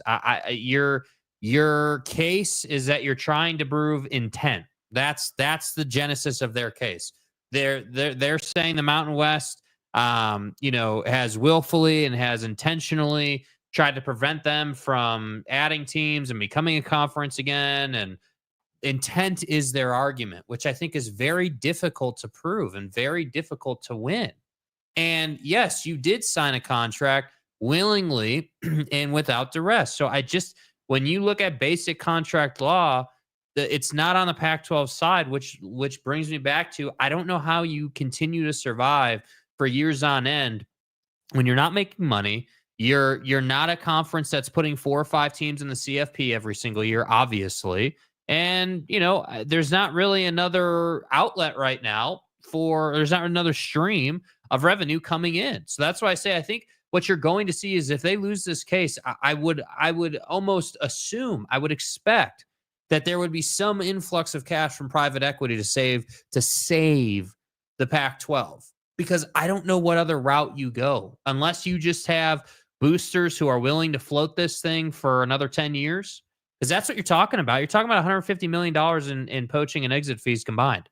That's not a small amount of money for what's going to be a G5 conference. Like that's not chump change for them. That's a lot of money. So I don't know. I don't know what's next. I don't know how you survive this. And yeah, I would agree that the Pac-12, is who we thought they were. They have always been this guy in the room. So I'm not surprised. Yeah, and I think that's the frustration now. Obviously, the other big news that came out today, and again, what have I told you about the Mountain West TV deal? I told you. Do you have tendonitis in your arm at this point? Dude. Like, I mean, honestly. Got to lubricate that joint, Monty. As I've told you for what at least is several weeks, CBS will be a significant part of the new Mountain West TV deal. I told you that when the Pac-12 announced their relationship with CBS, and every Pac-12 fan was certain that, oh my God, it's over. We destroyed the Mountain West. We took their TV deal. Oh, well, look at that. The Athletic is reporting today. What? The Mountain West next TV deal will include CBS? Oh. What? Money, dude. CBS and Fox currently split the Mountain West rights. Mountain West Commissioner Gloria Nevarez said earlier today they were optimistic about their current TV partners and adding new ones. Funny, what did I tell you? I don't think the Mountain West TV deal is going to look remarkably different, and I do believe that they will be set up very similar to what the Pac-12 is going to do. My guess is that the Fox and CBS stay in place. I have talked to people in the know that say the Mountain West and the Pac-12 likely can have spots in the new ESPN direct-to-consumer platform because ESPN needs that content. I mean, this is, and I know this is disappointing to Pac-12 fan who all came in here and said, oh, this is death. The Mountain West is done. Put them in the ground, Monty. Well, it turns out not so fast, my friends. Because my biggest question, I think, is to your point. If you're the Pac-12, do you want this to go to court? No. Because I'm pretty certain you don't want this to go to court. Well, first of all, I think it needs to be said, and that's a really fair question. But I don't think I would be shocked if anybody in this situation was like, yes, we want this to go to court. And there are situations, legally where people do want things to go to court. But I don't think this is one of them. I think from day one, the Pac-12 has run a posturing play, if you will, meaning they have done things in the hopes that the pressure of what they're doing will get the Mountain West to do something, which, and it goes all the way back to trying to hold the Mountain West hostage over running their TV interference deal, running interference. Like you're not, all you're doing is delaying. And so what I don't understand is this, and I would love for a commenter, a media member, anybody who can to explain to me why is the Pac-12 so confident in their legal, situation here, their legal footing? Because everything that the world knows, everything that's public, everything that we know and everyone else knows says that you're not in the lead here legally. Yeah. So I don't understand how the Pac-12 is like, well, yeah, let's just go to court. Like the idea that Boise State's reaction to GCU joining the Mountain West is that they're going to sue the Mountain West is insane to me. Do you not have enough legal costs already as a new conference? Do you not all of a sudden prioritize the amount of profitability you have? Like I'm just, that's the part that shocks me. And we've spoke about this on the show a million times, but going all the way back to the original Pac-12, like that was actually one of my favorite conferences that we got to talk about. Like I loved it, dude. The Pac-12 was a great conference and one that I feel like provided us some of the greatest college football games we've ever seen. But unfortunately, bad leadership has killed it, and it goes all the way back to the YouTube thing with Larry Scott and I don't know, man. I just think this conference can't get out of its own way. Anna Marie Coste, the president at Washington at the time, saying that she would not go all in on streaming and allegedly didn't want more than 50% of the content of the Pac-12 on Apple TV, was the partner at the time. Like, you just have to go back. And I mean, we can keep looking back. I will tell you, as I said at the time, and I've said since, it's one of the great tragedies in all of professional sports in the history of this country, the failure of the original Pac-12. It never had to happen, but it's going to continue to happen this way because the best indicator of future actions is past behavior. And the Pac-12 has never changed. And so my question is, I still don't believe that they want to go to court. I think the Pac-12 is that the Pac-12 is that guy that's just going to tell you, even though we all know the truth, I'm right. We're right. We're going to win. We're going to win big. It's going to be the biggest win anybody's ever seen. And then it never happens. And then one night at like 3 a.m, Ross Dellinger is going to tweet that there was a settlement between the Pac-12 and the Mountain West. And that'd be my guess. And again, I think based on people I've spoken to close to that situation, I think that the Mountain West would be willing to negotiate the fees because they know that they're going to save money by not paying lawyers. Yes. That is why the Pac-12 was willing to go to mediation, I think, simply to keep wasting time. Well, the Mountain West went to mediation to try and save money because it's the pragmatic business decision. You never pay lawyers if you don't have to. Retainers are one thing, but at this point, you've spent your retainer. You burned it. So you're hourly now. That, or you just keep handing your attorneys $50, $100, $1 million retainer. If you remember, at one point, we had a graphic that showed the Pac-12 has spent the most money in the history of college athletics in 1 year on attorney's fees. And people in the Pac-12 are like, oh, well, Monty, that was the breakup in there. Well, we had to. You didn't have to do this with the Mountain West. Nope. You didn't have to sign that scheduling agreement. And you're exiting members of the Mountain West going to the Pac-12 suing to get out of exit fees is ridiculous. And I also think if you go back to the inception of this problem, I do think, based on what we've been told, that Mountain West members initially, way back when, would have been excited about a potential merger. Yes. Under the Pac-12 branding. I think a lot of people in the Mountain West saw that as an opportunity to sort of level up. We talked to several sources involved in the situation who were telling us we're still open to a merger. Like when mediation was announced, we're still open to a merger. The biggest question is, if you merge, who made it and who didn't? And I think from what our sources told us, it was a summary no from the Pac-12. We're not talking about merging. We are not talking about merging. Why? Right? And it's because I think at this point, how do you save face if you merge? Well, the point is you shouldn't be trying to save face. Yeah. You should be doing the practical business move, which is get out of litigation as soon as you can. Yet at every step, and if you're a Pac-12 fan, I'd love to hear from you on this. At every step, the Pac-12 has gone to court and gone to litigation. The Mountain West has tried to stem that tide. Hey, who suggested mediation? The Mountain West. Who wrote the scheduling agreement? The Mountain West. Who said, let's merge? Not one, not two, not three, multiple times. Let's merge. Let's talk about merging. Let's merge. Yeah. The Mountain West. Yeah. Who said no to merging every time? The Pac-12. Who signed a scheduling agreement knowing that they were not going to follow the terms of that agreement, allegedly, and they were going to sue? They signed it by some accounts.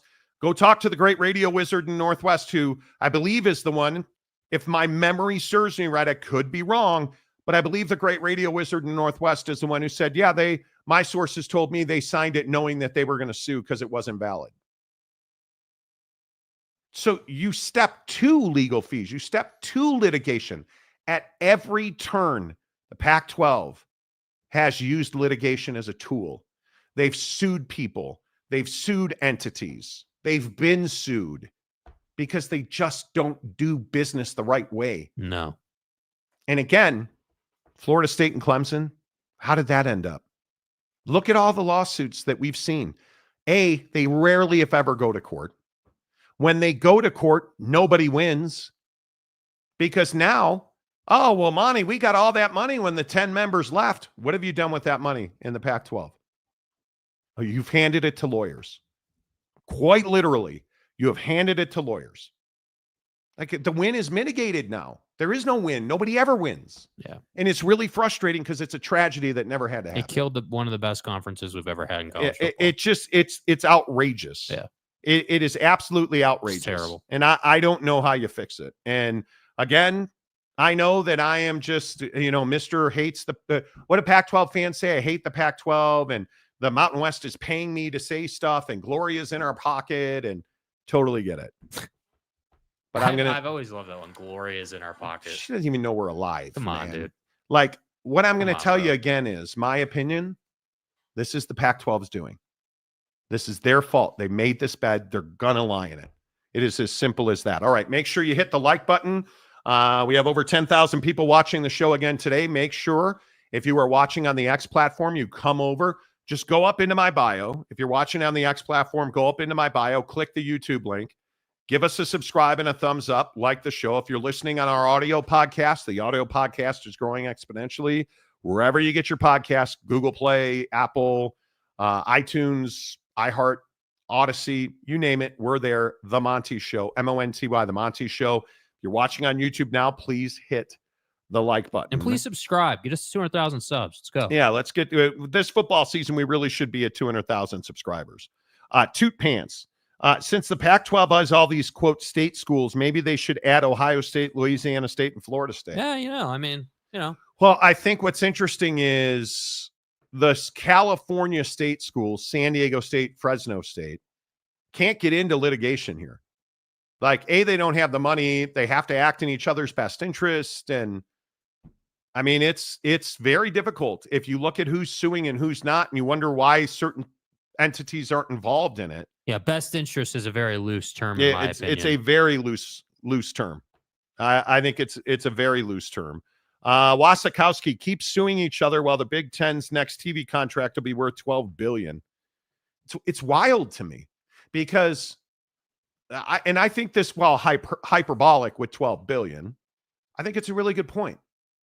All this is doing is stunting both of their growth because they're not focused fully on the business of the conference, because you've always got this nagging little thing over here. Like, you look at the Mountain West, and again, I know Gloria's in my pocket and I'm just knee padding the Mountain West. Totally get it. They've done business and it's pissing off the Pac-12. They've added universities and it infuriates the Pac-12. Now we know, as I reported weeks ago, CBS is still in business with the Mountain West. That is infuriating to the Pac-12. Yeah, GCU, we're suing. It's infuriating to the Pac-12. What you're watching is the bad karma I always talk about in a lot of these situations. when you are hoping for somebody to fail and die, and you're paying attention to that, and you are putting money and effort and your earnest heart and soul into the death and failure of somebody else or something else, you're not putting that energy into your business and putting money in your pocket and growing your constituency. And you're not putting all your good faith and effort into doing the right stuff to help you win. So you don't ever win. And you look at the Mountain West. I think the Mountain West has done a great job. Full shields up, man. Deflecting all of this stuff and adding GCU a year early. Pragmatic, really good basketball move. Really good money move. Adding people like, and I know everybody laughs about UTEP and NIU. And you'd love to have UTEP. If UTEP was available, you're telling me the Pac-12 would have made that phone call already. Come on now. They would have. They've done the right things repeatedly. And now you're in a situation where you get the news today that I've been reporting for weeks. CBS is still on board. But Monty, CBS is abandoning the Mountain West. So we just stole your TV deal. Okay, well, you didn't. But congratulations. Because I don't think the Mountain West is rooting. I don't believe that Gloria Navarez and her constituency, her staff, her presidents, her athletic directors are spending tons of energy rooting for the Pac-12 to fail. And how do I know that? Because they're doing real, substantial, tangible business. And that tells me that they are focused on their future, not on their past. They are probably really trying to compartmentalize this thing, let Gloria and their legal people handle this and make decisions, talk to the presidents when they need to, talk to their stakeholders when they need to, when there's something to talk about. Hey, looks like mediation's falling apart. Let's get on a call. Let's, whatever it is, communicate down. But in the meantime, hey, you in the TV office, make sure that we're working on our media deal. And hey, you in the branding department and the multi-million-dollar, branding deals. And hey, you in charge of getting us to Las Vegas for our corporate headquarters now. Like, they're all doing their jobs. What is the Pac-12 doing? What is the Pac-12 doing? You got to win with Texas State. You got to win with CBS. Who's talking about the CBS and the Texas State deal now? Nobody. Is Texas State thrilled that they're taking a significant less share than everybody else in that conference, and they're still going to pay legal fees? Yeah. Did you think that Texas State wasn't going to be part of that legal fee? Yeah, they are. You think those exiting 5 members of the Mountain West, you think they're cutting checks? Yeah, because who makes up the Pac-12? It's membership. So who pays the lawyers to represent the Pac-12, who's made up of membership? The membership does.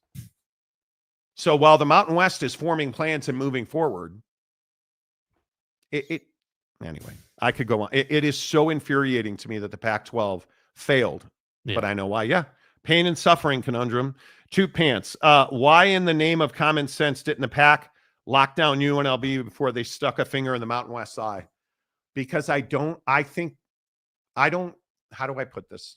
I have talked to multiple sources about this, and I am happy to tell you this straight up because I've talked about it on the show in the past. Everybody in the Pac-12 wants to spin this little narrative that, UNLV's broke and they're a poverty program, and you want to insult them and you want to beat them down. What's the truth about why UNLV didn't leave the Mountain West? Because they didn't see greener pastures. They didn't look at the Pac-12 and say, I got to be there because it's better than here. And what role did the Mountain West play in that? Well, the Mountain West gave UNLV a significant financial incentive to stay.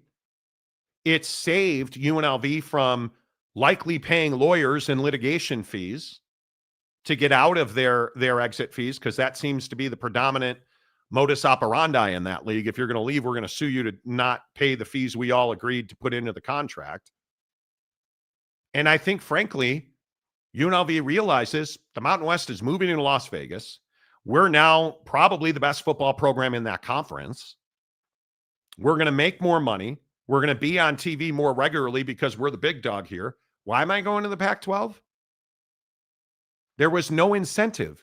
And everybody in the Pac-12 is going to tell you, that's a lie, Monty. Okay, well, why weren't they there then? If there was this great grand incentive,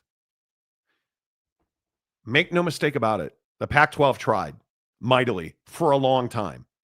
In fact, if you believe the sources we've spoken to, the Pac-12 kept a lid on this raid of the Mountain West for as long as they did because they were trying to get UNLV to say yes.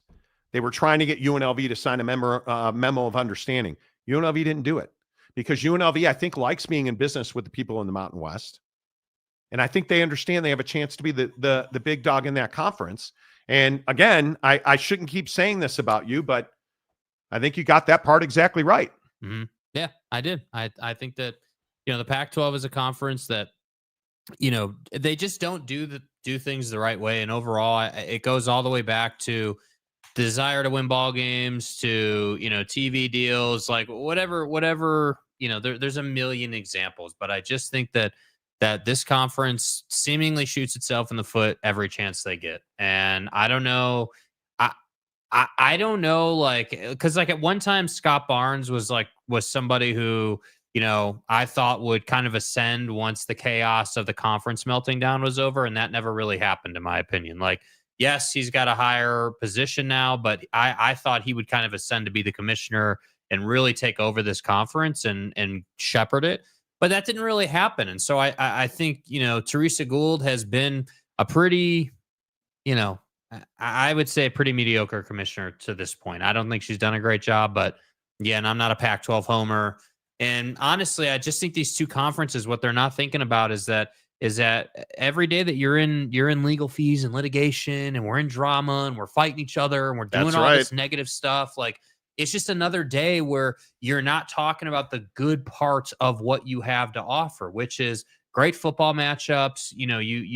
Yes, you're not a power conference, but that doesn't mean that you don't have good matchups that people would care about. I just think that there's a lot more to this story than these conferences are able to talk about right now. And because of that, you're losing value and you're not where you should be. And I think that ultimately is the crime of the conversation, that these two conferences are suffering because only one of them wanted to do damage. 100%. One of them wanted to do damage and one of them wanted to do business. Yeah.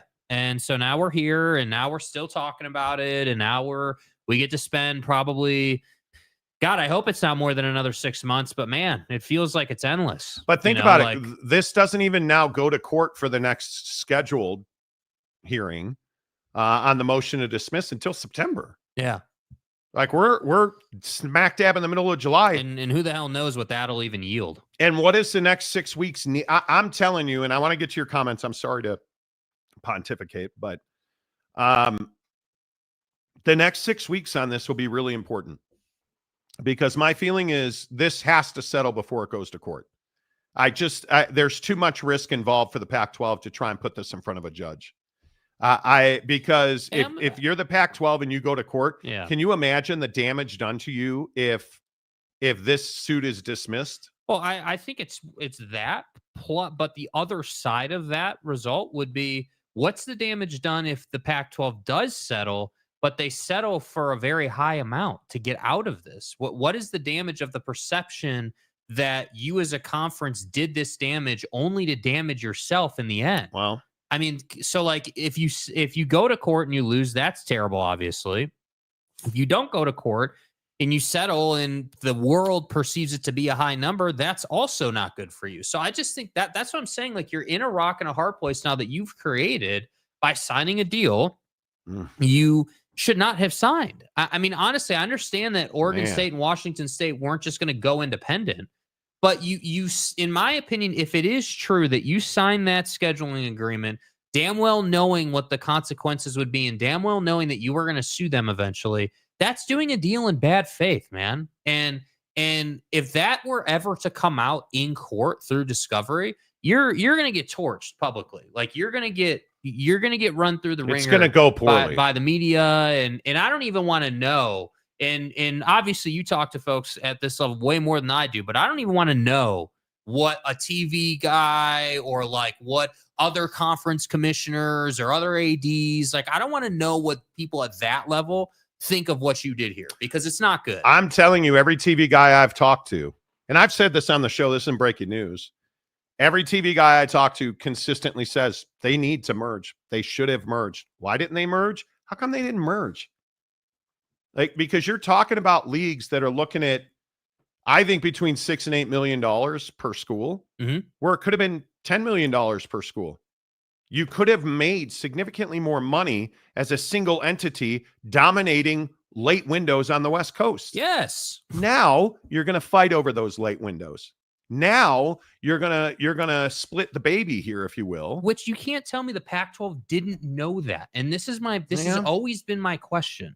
If you're the Pac-12, and if it is true, because again, I'm saying allegedly, if it is true, that whole thing, if it is actually true that you said, hey, well, we're gonna have to compete for those windows. Yes, we want to do that. Versus, hey, we could merge and put together a more complete product and not have to compete and get a little bit more, but we don't want to merge and set our product aside. Yes. If that ever comes out, if we ever get clarity on that choice, that will be a really bad day for leadership in the Pac-12. Yeah, I agree. All right. The Monty Show is always presented by the Advocates. If you are one of the 13,000 people watching the show right now, make sure you give us a thumbs up. If you're watching on the X platform, and again, I am so thankful for everybody on X. Our show has grown exponentially on the X platform. Thank you. Make sure you follow me on X, The Monty Show, MONTY, The Monty Show.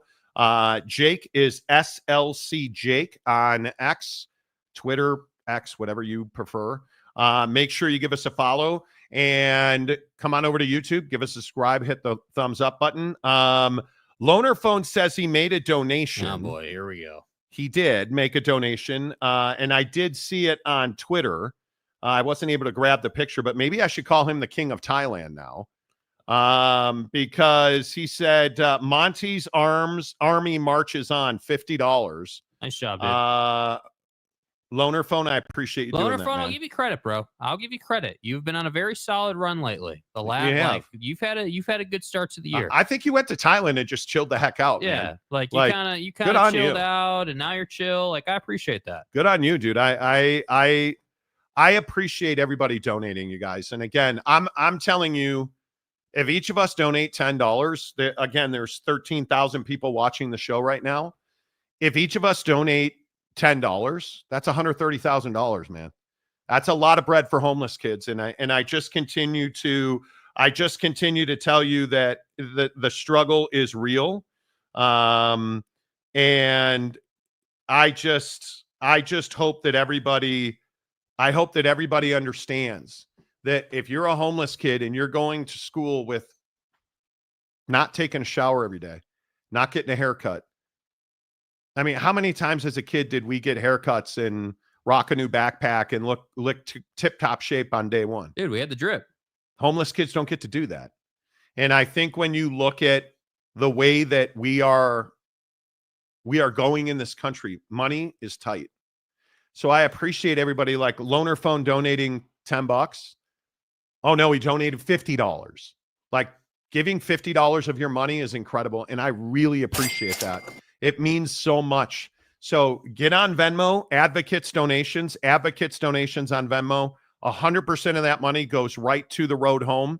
They give that money to homeless kids. They have hundreds and hundreds of kids that are homeless who can't afford school supplies, don't have a place to live, don't have food to eat. It is really tough when we're talking about, when we're talking about this kind of money, man. And I appreciate, wow, you guys are incredible. Matt Molden donated $5. Russ Richards donated $10. Steven Jarris,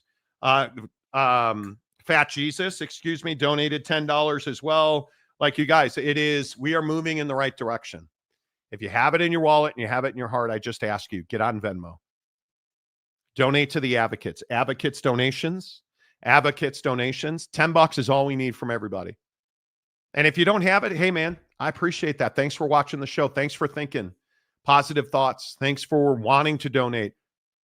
Totally understand it, man. Totally get it. Look at that. How about our guy, Calford, donating 20 Monty Show memberships?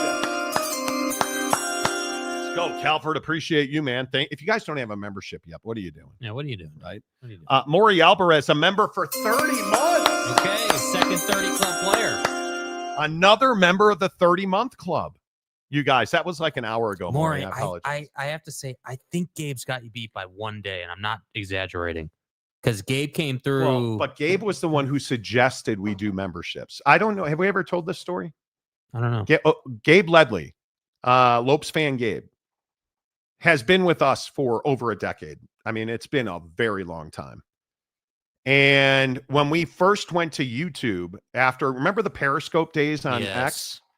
We left X to go to YouTube, and he said, hey, you guys, when we got to 1,000 subs and we could monetize, he said, why don't you, he's like, hey, I watched the Joe Rogan podcast. Why don't you cut up highlights? And so like we were all learning together.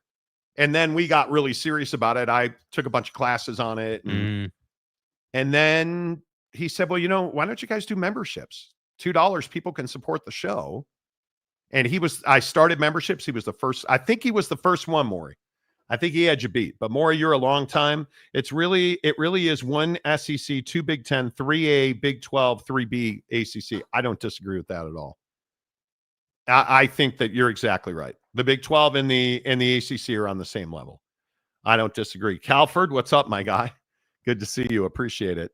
One night in Bangkok. Hey, loaner phone. Good old, and forgive me if I get this wrong. Pretty sure it's Bobby Carolla. Bobby Carolla. Hey, Bobby. Robert Carolla. Good old Bobby Carolla is RJC loaner phone. So I appreciate that. It's Blood Diamond Tight. That's exactly right. Bro. Dude. The stuff you guys put in the comments section is ridiculous. LMFAO, it's the Hangover Loaner Phone Edition. Yes. Shouty. Nacho Libre says what he does in Thailand stays in Thailand, hopefully. Hey, that's exactly right. Look at that. Giggity, a member for 30 months. Okay, another 30-month player, Let's dude. go. Nice, bro. Let's go. Giggity, thank you for your service to our country. Everybody, shout out Giggity. He's dude, 30 months, though. A long-serving member of our military, and I appreciate that so much. Very exclusive club. He came to our Phoenix meetup at Oregano's. And we all had pizza, and he brought his lovely wife, and it's a really good dude. Bro, why isn't there Oregano's where we live, bro? That place is so good. Phoenix is not a pizza town, but Oregano's thin crust, all day. Yes. Big Rig pasta, Pablo Picasso salad. Sub pinto beans, though. My man. Did somebody say 30-month membership party? Yes, we did, Giggity. Good to see you. Good to see you. Jennifer Young from the Advocates. Look at that. Y'all are amazing. Thanks so much for the donations. Your support means the world to the Advocates, the Road Home, and all of the organizations you help throughout the year. I'm telling you, you guys, you are making a difference.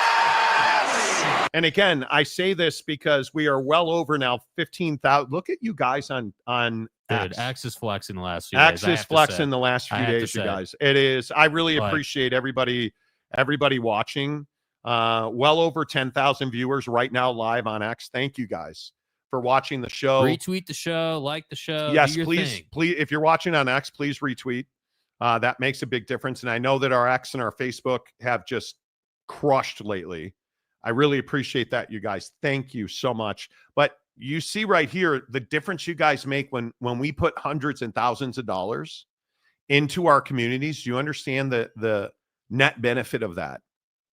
Right. And you drive down the street, and whether it's our guys with Thanksgiving Heroes, though Rob had an accident on his motorcycle, I told you guys about, unfortunately. But when he came on the show last time, what did he say? Well, last year it was 1 in 6 kids were hungry, didn't have food, didn't know where their next meal was coming from. This year it's 1 in 5. We raised thousands of dollars. Then 2 weeks ago, when the Advocates came to us and said, hey, look at our children's pantry. In Murray Children's Pantry, their shelves are empty. What can we do? You guys came through and we raised over $1,000 that day. And we put food on tables in our communities that we wouldn't have been there. Right. So we do this stuff and you guys give your money. And I know everybody's counting pennies right now. I totally get it. You are quite literally changing lives right here. That's what you're doing. And I want you to know that the money doesn't go into our pockets. Nobody's going to McDonald's. Nobody's going to It's going to hungry kids. It's going to homeless kids. It's buying clothes and school supplies. You guys are amazing. I don't mean to wax on. Thank you. Who saw SEC Media Day yesterday? Someone play fight song when Sark's at the podium. Yeah. They played Texas A&M. I heard that. Yeah, he walked up on stage to A&M's fight song. I heard that, and it's brutal. It's brutal. I think I remember seeing Maury Alvarez put a screenshot in the member-only chat that he was the first member.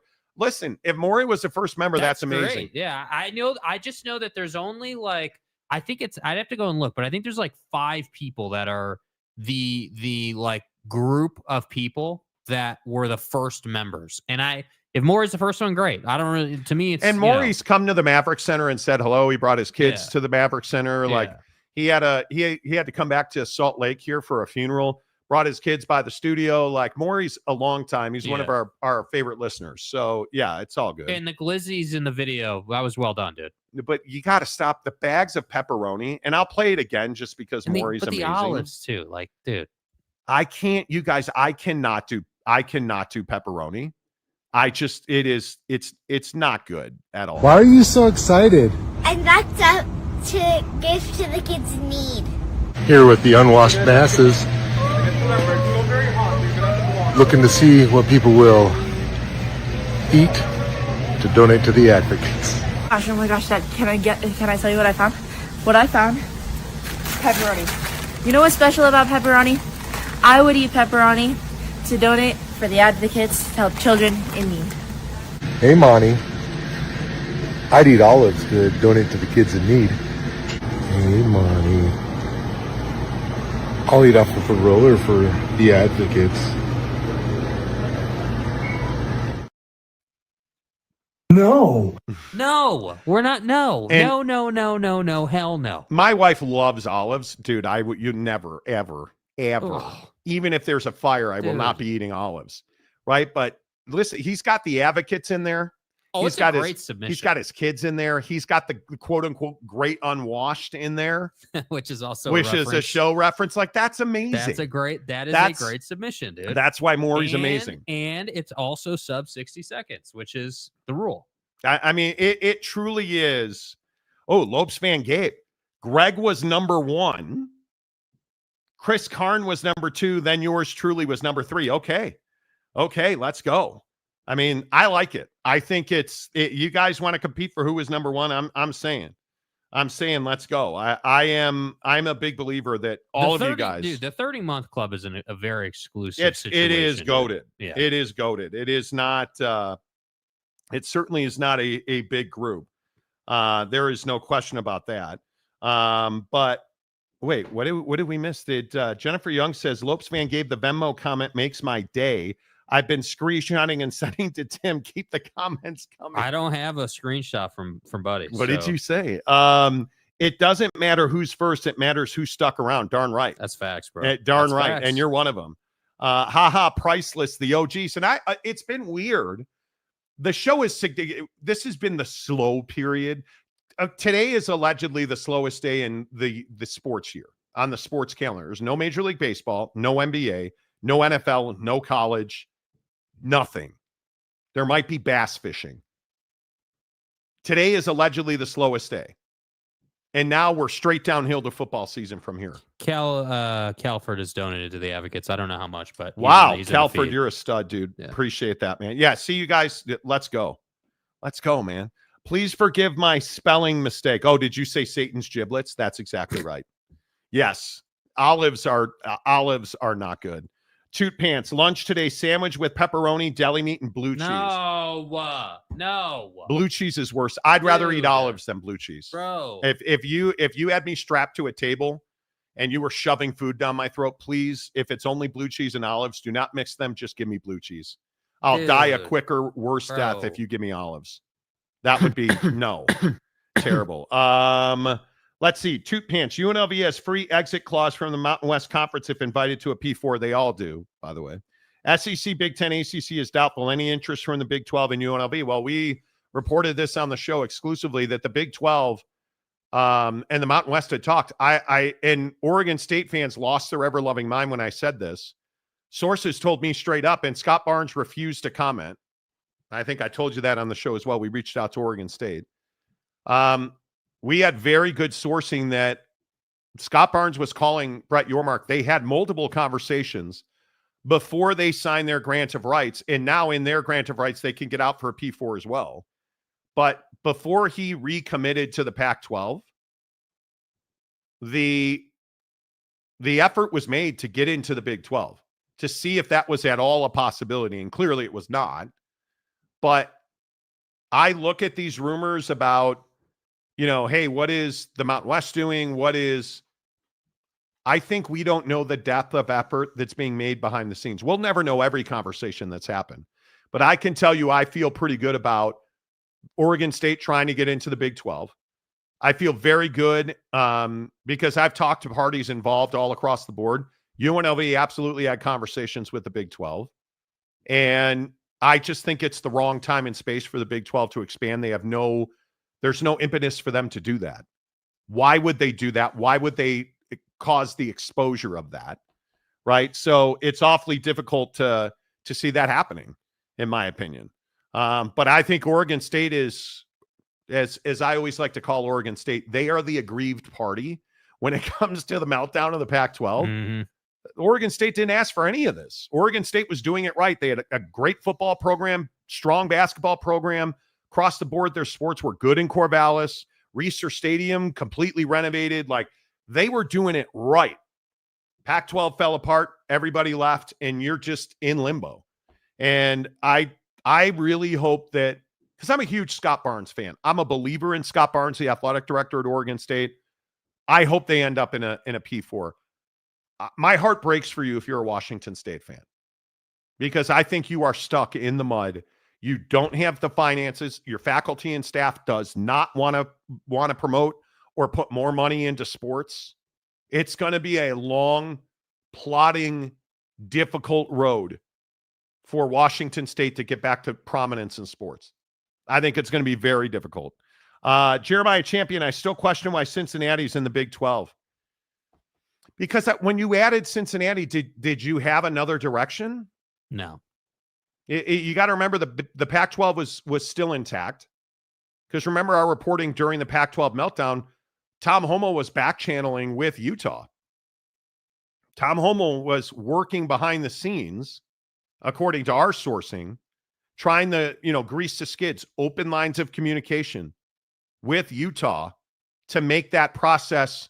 Because Utah, if you remember correctly, Utah was going to wait until the very last second. They were committed to the Pac-12. They were committed to the Pac-12. Committed. Oh, we're joining the Big 12. We'll see you guys later. Like, that's literally how it went. And that was only possible because there was back channel communication that was high level and had authority behind it, had actionable authority behind it. And it's just tough. Well, and this is a really interesting comment as well, Mike, because did you guys see probation hit Memphis basketball today? And I think Memphis has to. I mean, again, I know Ed Scott, the athletic director at Memphis, doesn't work in what if scenarios, but when I look at where Memphis is, I believe that Memphis has to move. I just think that I listened to Ed Scott talk when he was on this show.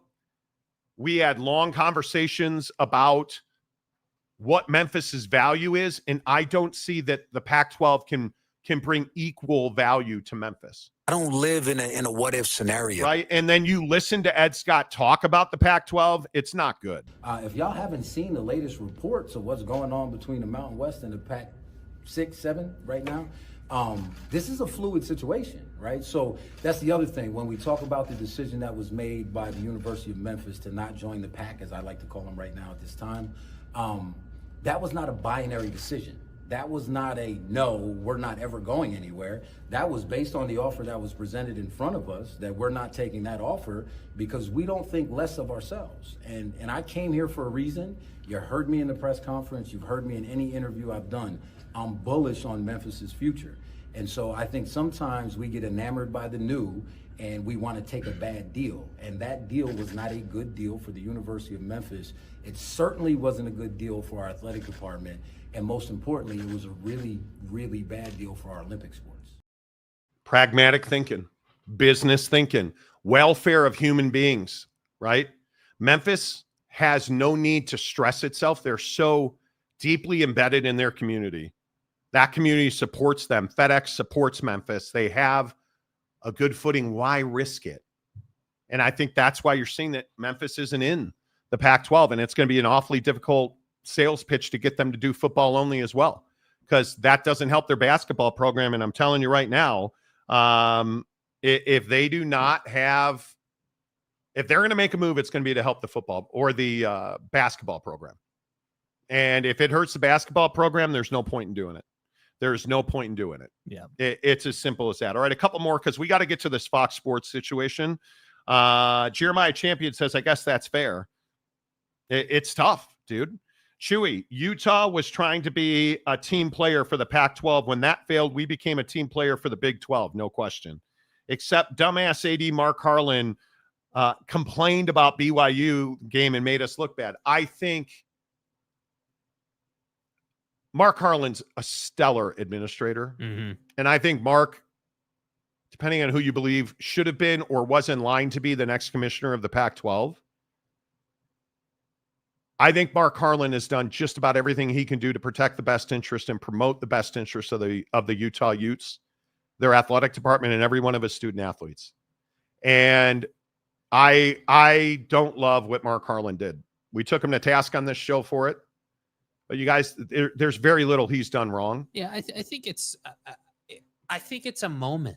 Like I think that yes, it was a bad look, but I also think he spoke on it. You know, he was accountable to it. Like, I mean, how long are we going to hold this guy, you know, over the cliff for one bad night against BYU? Like, well, in the middle of a really bad season, in a tragic season, like and there were emotions there. I didn't like it, but nobody liked it. He didn't like it. Like, I just think it's a pretty straightforward thing. And and Chewy, with all due respect, bro, I think that it's the two events are unrelated. I think he's a great administrator. Yeah. So I just think that this whole thing about, like, you know, except for when Mark Harlan had his little meltdown, I don't think that people are like, oh, well, Mark Harlan had a meltdown against BYU. That means the Big 12 sucks. Like, that's not, people aren't saying that. Yeah. And I can tell you, somebody I know at Utah makes a great point. There's nobody that is more upset about what Mark Harlan did than Mark Harlan. He doesn't want to represent himself or the university that way. Yeah. And I know that to be a fact. He essentially said that. Yeah. So I just, you know, you guys, I think the meltdown of the Pac-12 is a huge tragedy. I know I've said that 100 times today. It's not good. It's not good in any way, shape, or form. And I don't know that there will be an amicable ending to the Pac-12 in the Mountain West. They're going to settle. They're probably going to be blood enemies. This cannot go to trial. Nobody's going to win paying trial attorneys. Nobody's going to win paying that kind of court cost. They don't have the bread.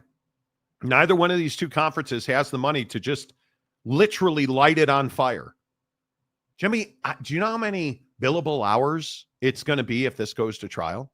In a case that is interstate commerce? Interrupting interstate commerce? Interrupting their ability to do business? Do you know how much discovery that is? Do you know how many depositions that is? Do you know, like, you can't afford that if you're the Pac-12. You can't afford that if you're the Mountain West. This has to settle. Has to settle. All right. The Monty Show is always presented by our good friends at The Advocates, theadvocates.com. Right here. Make your donations on Venmo. And again, I know that people love to make big donations. Thank you. Thank you. Thank you. $10 is all we need. If all 16,000 of you watching the show right now make a donation of $10, it's $160,000. We're changing lives. If half of you make a $10 donation, just half of you make a $10 donation, you guys, I'm telling you, you're changing lives. It is something that is, I cannot explain to you how much it means to our kids when you do that. $10, half of you right now. Don't hesitate. Don't say you'll do it when you get home. Don't say you'll do it when you're done with work. It takes 30 seconds. Get on Venmo, Advocates Donations right now. Change lives, save lives, help kids who are going to get bullied at school. School's tough enough when you don't get to shower every day, don't get to eat every day, when you're not bringing Lunchables and Capri Suns, when you're eating food that is barely food and you don't have a lot of food and everybody else has got Star Crunch in their locker that mom gave them, right? Because their parents aren't able, and maybe their parents aren't in the picture. They're homeless. They don't know where that next meal is coming from. Let's help them do that by giving them the basic supplies they need to go to school. Socks, underwear, pants, shirts, pens, papers, notebooks, backpack. They each get a backpack. When you donate this money, the road home is going to build backpacks for these kids to give them the basic necessities they need. Stop the cycle of poverty in kids. 10-year-old kids have no bearing and no impact on where their next meal is coming from or where they're living. Let's help them if we can. Advocates Donations. I would love it if you'd screenshot us and send it to Jake when you make your donation so we can shout you out. We love shouting you guys out.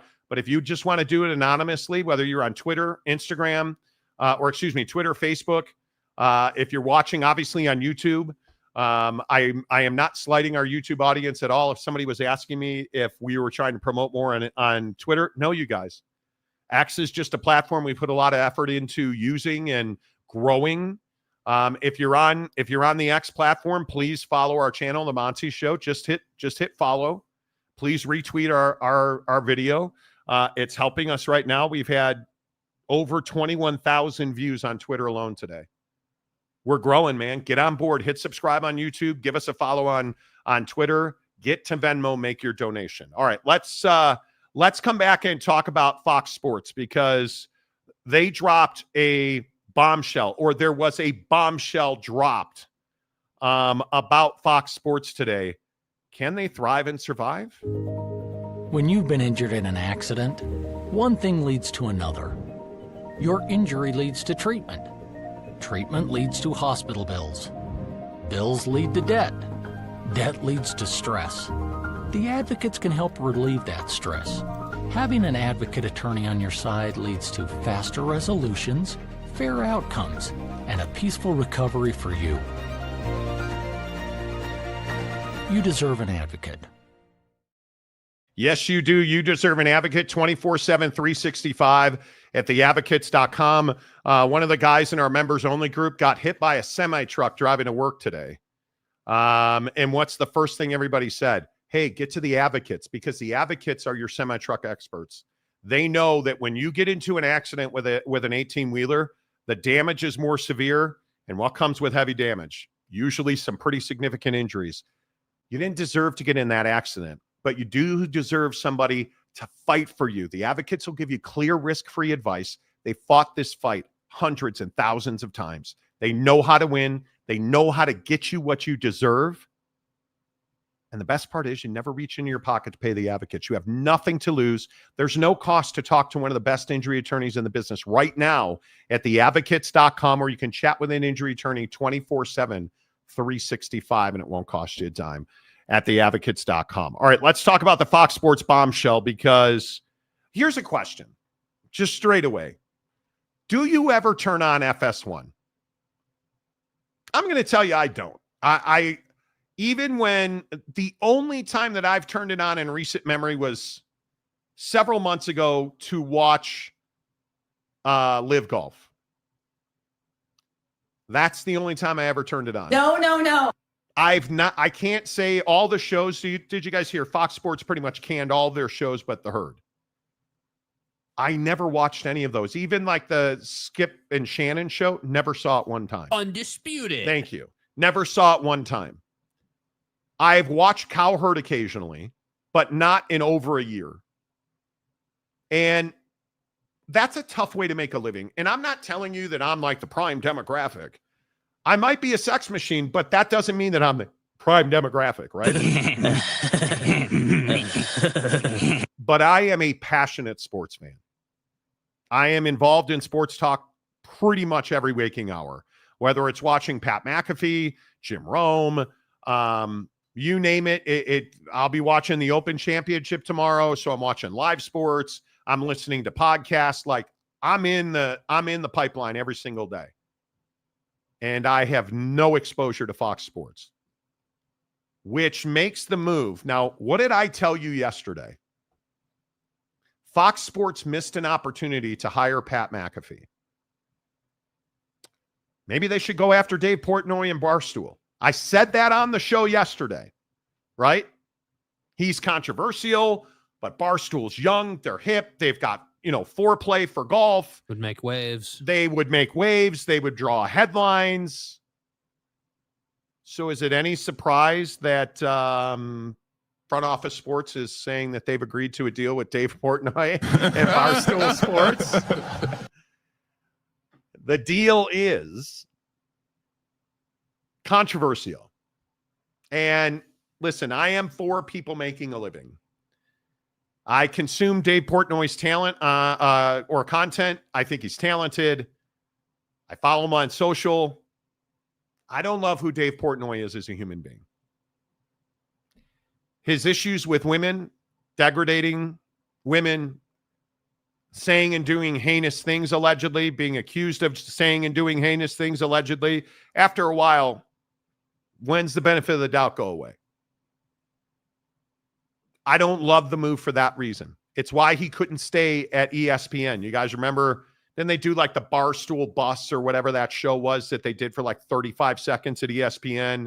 And then the backlash, and every woman that worked at ESPN pretty much quit.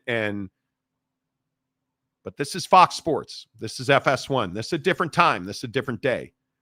The management and the ownership, the Murdochs, don't really care much what most people in this country think. They're going to do what they want to do. And certainly at Fox Sports, Barstool's a big hire. Dave Portnoy, if nothing else, is really talented. He is really intelligent. He is a hell of a businessman. Again, don't love his morals, don't love his ethics, don't love the way he treats people. But make no mistake about it. Dave Portnoy makes money and people watch his content. And that's exactly what Fox Sports needed, because they are irrelevant. They are not followed. They are not watched. But when they launch that show, I'm probably going to be watching it on day one. I'm going to tune in. I'm going to give it a test. I'm going to give it a shot. And if they win me over, they win me over, because they're putting Dave Portnoy and the Barstool staff in the time slot immediately leading into the Herd with Colin Cowherd. That's a big time slot. But what else are they doing? Putting Dave Portnoy on Big Noon Kickoff, their flagship Big Ten college football show, on the big mothership, Fox, Big Fox, like Simpsons Fox. Dave Portnoy is going to get a shot, just like, Pat McAfee, which it feels like this deal is modeled after Pat McAfee's deal with ESPN. Oh. Now, don't call me a soothsayer, but it's pretty much what I said yesterday, and it makes a lot of sense, because the business of drawing eyeballs to televisions is damn near impossible to do well. It's really hard to get people to turn on a TV and watch your product. That's why YouTube is so massive. Where did Dave Portnoy cut his teeth? Where has he made his tens of millions of dollars? YouTube. Where did Pat McAfee make his tens of millions of dollars? YouTube. Where do we have all of you and 16,000 other people watching? YouTube. Social media. That's the future, and really that's the presence of sports talk and sports content. And Jake, I think this is a really good move for Fox Sports. Yeah, I mean, I just think it checks a lot of boxes. And I would agree about dude's morals and ethics. I don't think there's really anybody who is going to sit here and say that this guy is a perfect human being. But I don't think that Fox can afford to really care about that, to be honest with you. I think Fox needed a solution that really brought them back into the headlines more consistently, because that's really the name of the game, right? I mean, the running joke that, JJ Redick rolled out, before this NBA season of, being in the engagement farming industry. Well, Fox has done a really poor job of that over the last several years. And, it's been lawsuits and drama and, Skip treating Shannon really poorly. And there's just been all of this stuff, this baggage, this noise, and it's been everything except doing good content at Fox. And so, I sit here and I say, okay, well, if you're a Fox executive, what have you done here? You've basically cut the fat out of your content game and you've let go of those shows. You've then married an older demo guy in Cowherd to a younger demo guy in Dave Portnoy and that whole team. Obviously, they've got a lot of personalities there. And so you're trying to, one, become more profitable, but two, check every demographic, which I think this most likely should do. Now, here's my question for the Barstool crew coming to Fox. Do you think that you can compete with Pat McAfee and actually bring Fox to a more level playing field? Because isn't that the reason you're doing this, right? ESPN obviously has a grip on the market even before, McAfee joined the network. Now that he's on the network, they're also getting the younger demographic.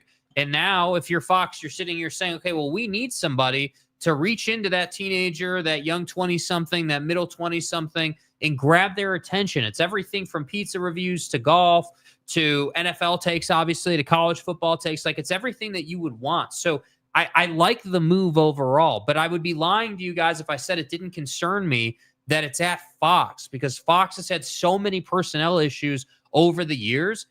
You're telling me that Dave Portnoy is not going to get in trouble at Fox on some level. And I don't mean that Fox has to discipline Dave. What I mean is that there's going to be drama. He's going to treat someone poorly. He's going to, you can just see that on the horizon. And so for that reason, that's my main concern. The content portion, as he said, Barstool is not going to change, right? What Barstool is. If you're a Barstool guy, great. You can lie about where you're from, just like Big Cat did. If you're not, I'm not a huge Barstool guy, I'm definitely going to tune in on day one and see what they have to offer. I mean, I don't know how you don't. So overall, I like the move. I think it was necessary. I clearly think it was predictable based on the fact that my guy here yesterday said it was going to happen or it should happen. So I don't know. I'm not head over heels. I understand it. I like it for Fox from a need perspective. Yeah. But I'm going to need to see what it actually looks and sounds like and what they're going to do with it. If it's just a straight migration over, it's not going to move the needle much for me. I'll be honest. I think this is massive. I think Dave Portnoy, and I'm just going to continue to say this, the guy is really talented. I like his content. I think you're going to think I'm crazy for this, but do you know what Dave Portnoy does more importantly than pretty much anything else? I think he makes Colin Cowherd relevant again. Because if he can deliver an audience, which no show on Fox Sports has ever been able to do, if he can take an audience, grow it, and then deliver 25% of his viewership to the herd, that is a massive win for Fox. Because if we're being honest, where Fox Sports has been, Colin Cowherd has disappeared since he left ESPN. He is not a relevant voice. He makes, in my opinion, so many mistakes. He says the wrong things. He just makes a lot of mistakes. Taking Joy Taylor off that show, huge mistake. Never been the same. And I think they are floundering. And if Dave Portnoy is good at one thing, it's bringing people to the TV. I also think he needs to make Big Noon Kickoff a lot more relevant. And when Dave Portnoy's talking college football, I get gambling because he's an elite odds maker, in my opinion. He's an elite bookie, gambler, better dude, whatever you want to call him. He's elite at that. And again, he's entertaining. And not for nothing, I'm not that kind of guy, but he's not bad to look at. He's got energy. He's not a 79,000-year-old piece of stone sitting on a set at a college football stadium. Yeah, you mean he helps Fox create a college game day show on Saturdays? I mean, exactly. And again, I say, I haven't watched Big Noon Kickoff, but maybe 3 times. Only when you have to. I'm going to watch Dave Portnoy on Big Noon Kickoff because I think I'm one of the few people that like Pervin Liar. I like listening to him talk about football. I think oddly enough, Pervin Liar's got some Barstool experience. Well, with a blonde woman at his sports bar. It really did. But my point is, if you give me Dave Portnoy, Pervin Liar, The other guys on that set, well, here's my problem with Big Cat. He's a fraud. He's a fraud. Sorry, man. I am a Chicagoan. Yeah. I am from Chicago, born and raised in Chicago, and unlike Big Cat. I am proud of that. Yeah. Big Cat tried to be this guy who was born and raised from Chicago, Chicago sports, and then it turned out he lied to everybody and he's actually from Boston. Like, that's a huge problem. You can just be dead. Like, how do you do that, dude? Well, because people tend to just forget, and Big Cat lost me. I will not, and he's probably going to be on that show with Portnoy, which I think is disgusting. But I'm going to watch, and I think Dave Portnoy is the exact thing that Fox Sports needed, because you talk about controversies. He's going to say things people don't like. He's going to piss people off. He's going to do things that'll piss people off. I don't think anybody at Fox Sports is going to bat an eye at that. No, I think they're concerned about viewership. That's what they want. They want eyeballs. And I think that Fox does a really poor job on social media. I think ESPN does a pretty good job. It could be better, certainly, but they do a good enough job, in my opinion. And I think, I just don't, and I don't know exactly why. Obviously it's because I'm not bought into the content they're creating, but like, in the bigger picture, like, it's not like I'm sitting with ESPN on all day long. Like, I'm not invested in Screamin' A. I'm not invested in Sports Center right now. I'm not invested in, dude, even Pardon the Interruption, right? Like, they're vulnerable. And I don't know how many times I can say that ESPN is vulnerable in the sports talk space, but it can't be FS1 and I never hear from you. Yeah. Why is ESPN so successful? Well, I can tell you right now, it's not because they have great talent, because they don't. Pat McAfee is young, he's hip, he's hot. I get it. But is that show, if you are a 45-year-old guy, if you're 25 to 54, Pat's great. I get it, but not for everybody. And let's say he's awesome. He's the one thing. Do you guys understand what the second best product in Talking Headland on that network is? Fucking Scott Van Pelt. Sports Center with SVP is the second best talent on that network, if we're putting Pat McAfee at the top of the totem pole. Because I don't know that there's a top of the totem pole at ESPN. I think Pat McAfee's show is much better during football season. I'm almost not interested when it's not football. The next time Pat McAfee talks about basketball, he's so bad on the NBA. He is so bad on the NBA. His interviews are terrible. Yeah. Like, I don't know what Dave Portnoy is going to do on his Barstool show on FS1. I have no idea what it is.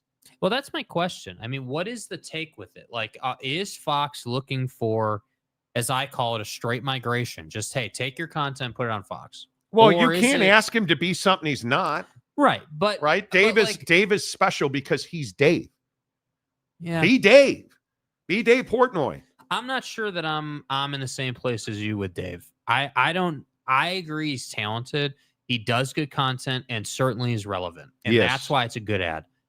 I don't look at him and say, like, I'm not sitting here saying, man, I am just jumping for joy over the fact that they're going to be on Fox. What I'm saying is, hey, it's a new thing on Fox that I'm going to give a chance.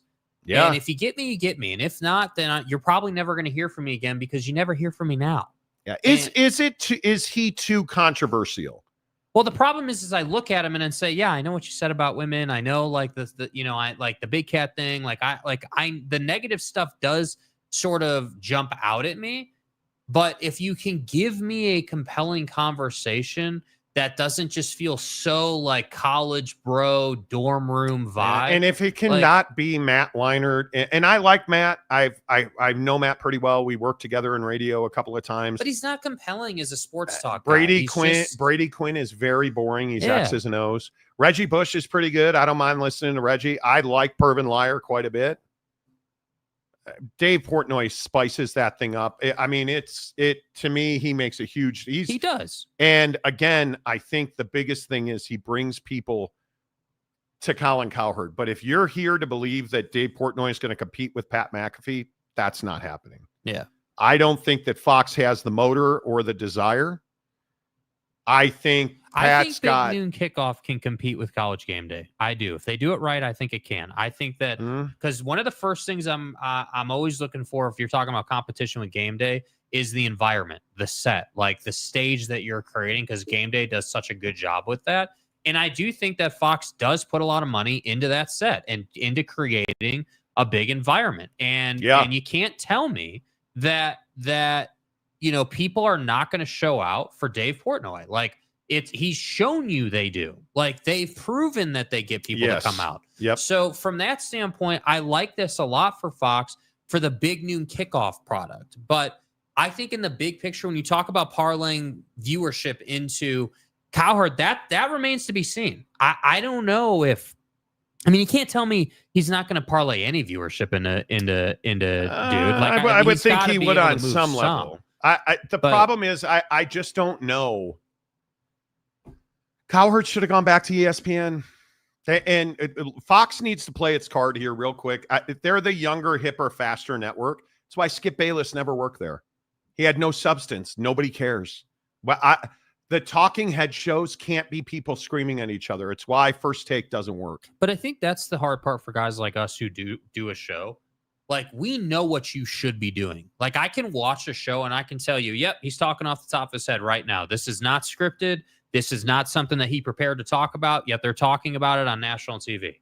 Like, I can watch a show and tell you when that's happening. Yep. More so than an average viewer would. And I think that makes it harder for me to enjoy the content. And I don't like just slap together, let's just talk about rando lines because it's July and we have nothing to talk about. Like, this time of year defines the people who actually do talk shows and the people who just turn it on just to say they do a show, because there's nothing to talk about right now. It is tough this time of year. I can tell you that this is when you make your money. Football season's easy. The content makes itself.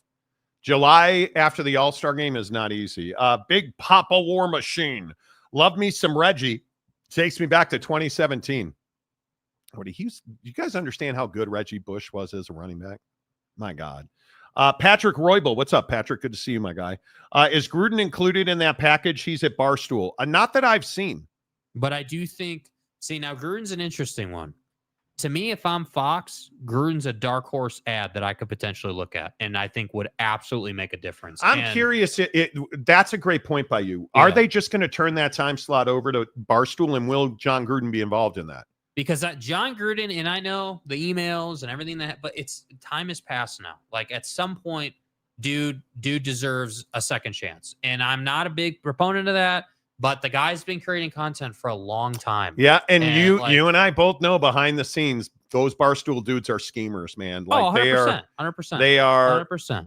Always building something, doing something. What Portnoy's done with golf this year, funding these big tournaments and creating the fun pizza stuff, compelling. Well, the pizza reviews have been who Dave is for decades. Like I've always enjoyed that. But what I'm telling you is, Dave is not 25 anymore, but he acts like a 25-year-old because that's his job, because he needs that younger demographic. The 25 to 54 is what feeds the motor, right? So he gets that with golf. Dave has been an early adopter of golf with Foreplay Golf, which is Barstool's golf brand. You look at the content they make. You look at the rigs versus the hater stuff. Like, they do a lot of good things all over social media, which is why I say it doesn't have to be. And this is what I think people might not be thinking about. I could be wrong, but what you have to understand is the Barstool edition is not just what Dave's going to do on Fox, right? Like, what it really is it is what I would call a top of the funnel acquisition, meaning, hey, we're going to add a brand that's got a big ass name that's going to draw eyes. But then we also understand, when you look down the funnel and all the social media and all the reach and the Foreplay Golf and the pizza review and just everything that they do, it should all bring you back to Fox. That is going to be the mission.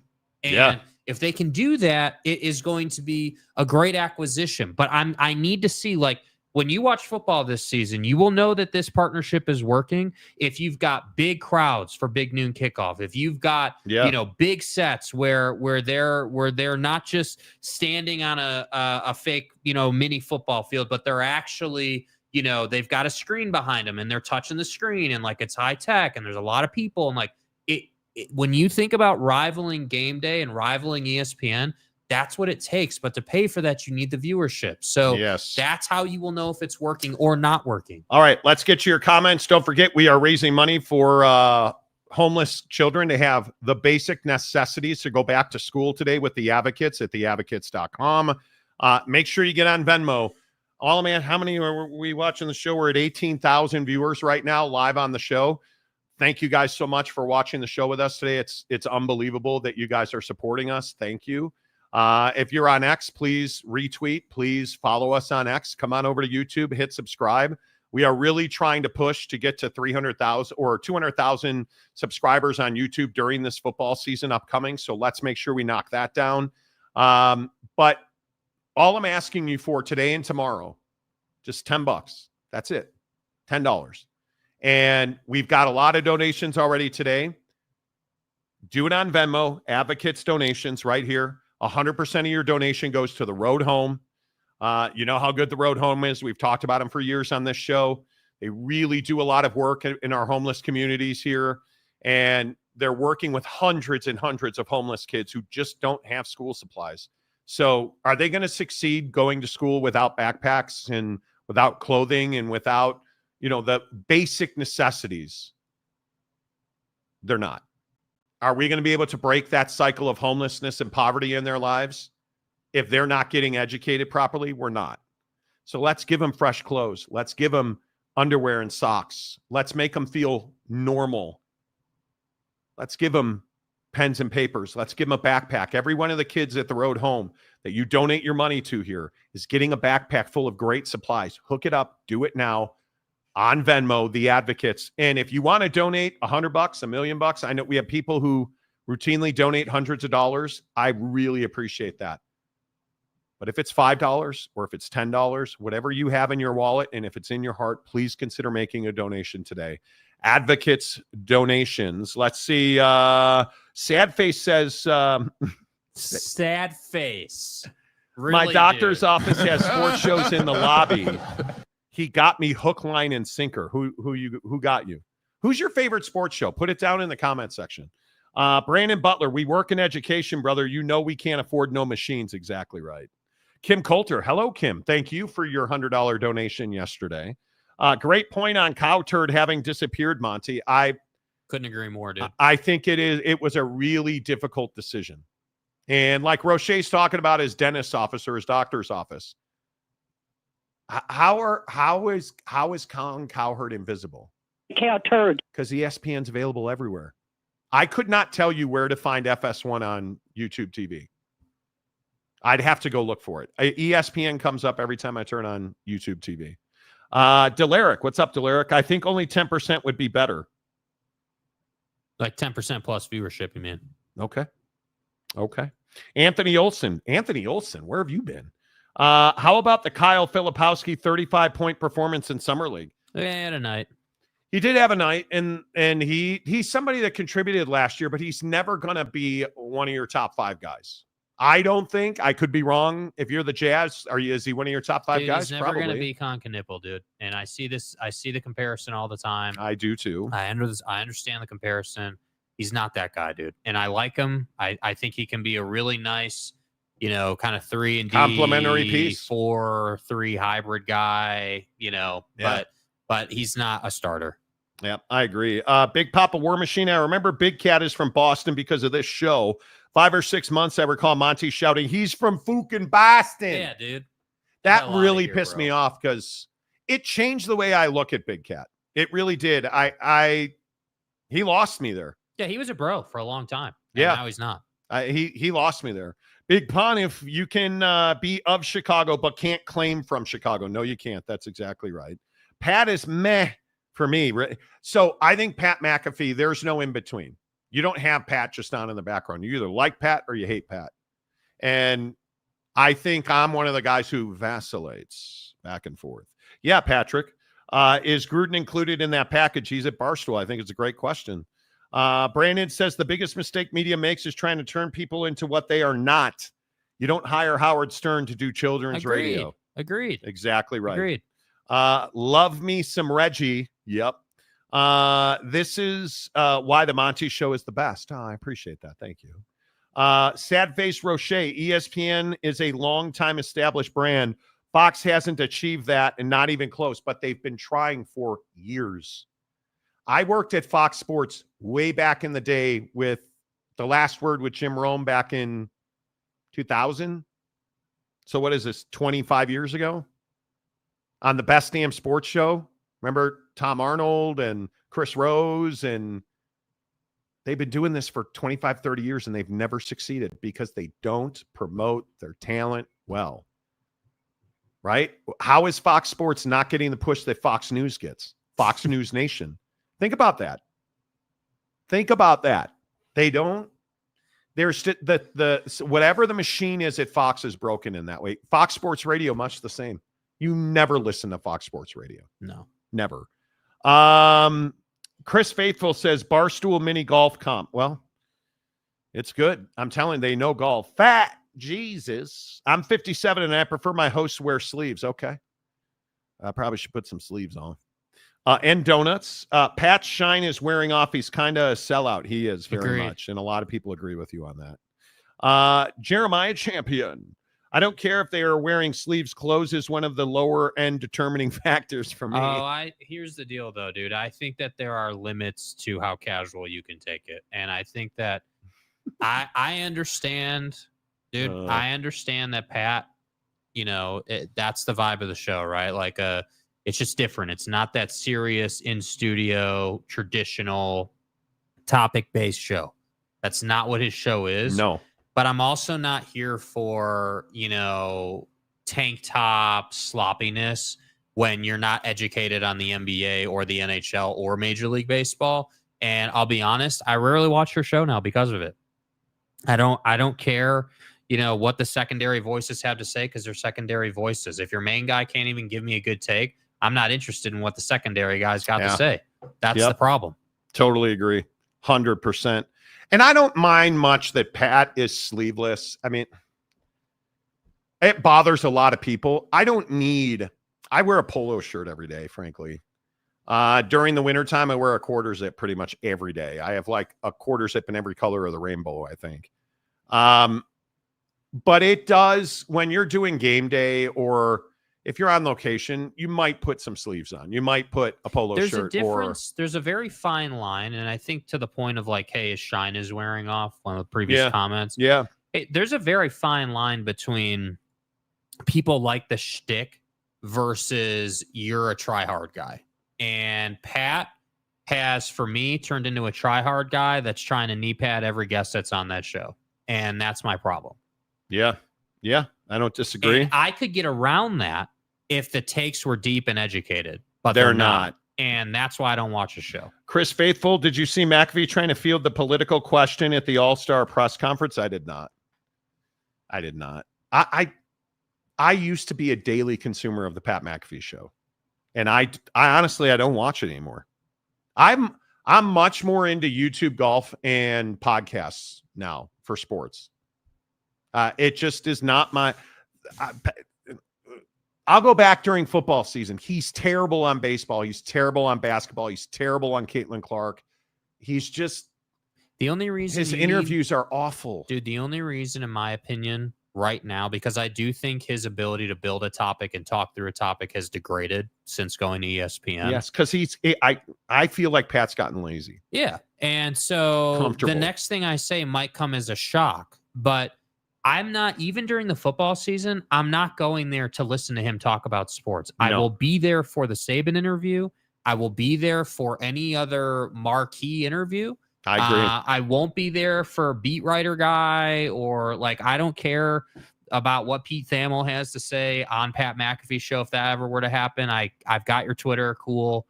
I'm just there for the A-list personality I can't get anywhere else.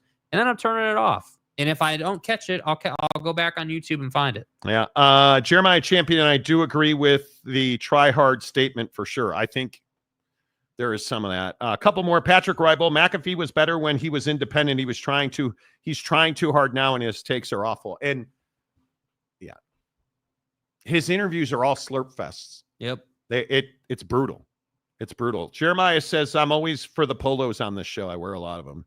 And Donuts, final comment on this. I'm here for the Team Monty golf attire and stuff. Maybe we should get Monty's show. Branded merch. Like polo shirts. Yeah. Although we sold out of the couple of merch drops we did, we sold out. So yeah, I'm not complaining about it. Follow us on Instagram, TikTok, Facebook, Twitter, of course. The Monty Show, MONTY, the Monty Show is where you go for that. One other thing that I think is interesting. How quickly do we forget controversies attached to people? Have you guys thought about that much? Well, I think it depends. Like, before we get into the topic, I think it depends on what your reputation is when the controversy happens, right? Like, if I think that's true. If I said to you, hey, Dave Portnoy, misspoke about a female athlete on his show and people are pissed, like, that's not going to surprise anybody.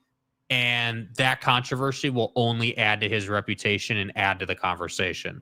But if I said, hey, Scott Van Pelt accidentally dropped some sort of curse word or something or whatever, like a guy of higher quality and reputation misspoke, you'd be like, oh, that's not a big deal. He apologized. That's not a character for him. So I think that the controversy and how long it lasts largely depends on your reputation and what the general sentiment is of you as a human being. Like, that's the tough part. Yeah, I think it is tough. I do think it is tough. All right. A couple of non-sports stories that I want to get to today, and I am careful with it. What do you guys make of this meltdown over the Epstein list?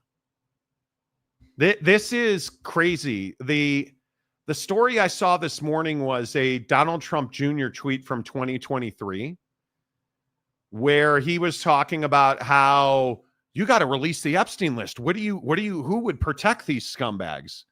Do you guys remember this? And it's part of a greater thing now where Donald Trump is trying to get away from it. Now, I understand there's a lot of people who believe he's on that list. Right. Is he? I don't know if he's on the list. I don't know. But at some point, you're going to have to release this list. But what's the trouble? Well, the inference is Donnie's on the list. Whether he's on it or not, I don't think people actually necessarily care about right now. I think... No, hear me out. I think what matters right now is that people just are assuming you're on the list. Like, it's just an accepted... Like it's not a fact, obviously, but it's just an accepted thought what if that you're he is on the list? What happens if Donald Trump is on the list? Oh, dude, I think it's a big deal. I think you look at the way his base, if you will, his supporters are revolting over this. I never thought I would see a day where we had people burning barrels full of "Make America Great Again" hats. Where I didn't see that. Is that happening? Oh my God, yes. Really? Where the legions of people who, and I'm not going to say their name because I don't want to justify their existence, but the people who led the January 6th revolt in 2020 have disavowed him, have walked away from him. And you have people doing that routinely. And it's stuff like this where Donald Trump Jr. is tweeting, why would anyone protect those scumbags? So wait, let me get this straight. If you release the Epstein list and Donald Trump is on it, he can't be president. You can't. My question is, did you not have any foresight that this was going to happen? You ran on the fact that you were going to declassify. What were the Kennedy shooting? And he was going to, it was under the the guise UFOs, Area 51. It was under the guise of the drain the swamp verbiage. Hey, we're going to declassify everything. America deserves to know. And I agree, dude. America does deserve to know. I actually agree with something that dude has said. Yeah. Like, I agree. We should know who's on that list because, and here's what terrifies me. And again, I'm not interested in, this is not a Republican, Democrat, left, right take. I'm right down the middle with this thing. Yeah. If you're on the list, you're done. And I think there are a lot more people on that list. And Hell, he's Bill just Clinton's on that list. I would think if you believe the right? pictures, right? Allegedly, Bill Clinton's on that list. How many people? How many current sitting senators and Congress people are on that list? And why did they all vote no? Right? Did you see that yesterday? There was a vote on the House floor. Every Republican said, "Do not release it." Every Democrat said, "Release it." And you get today where Donald Trump now is trying to pin the Jeffrey Epstein prosecution on Obama and Biden. Well, it's awfully difficult to do that. And he was immediately fact-checked by his own people saying, no, he was prosecuted under your Justice Department and he died in prison in 2019. Who was president in 2019? Well, Donald Trump. So it's it feels like this weight around the Trump administration's neck where they're not going to be able to get anything else done. And it just, everything keeps going back to the Epstein list.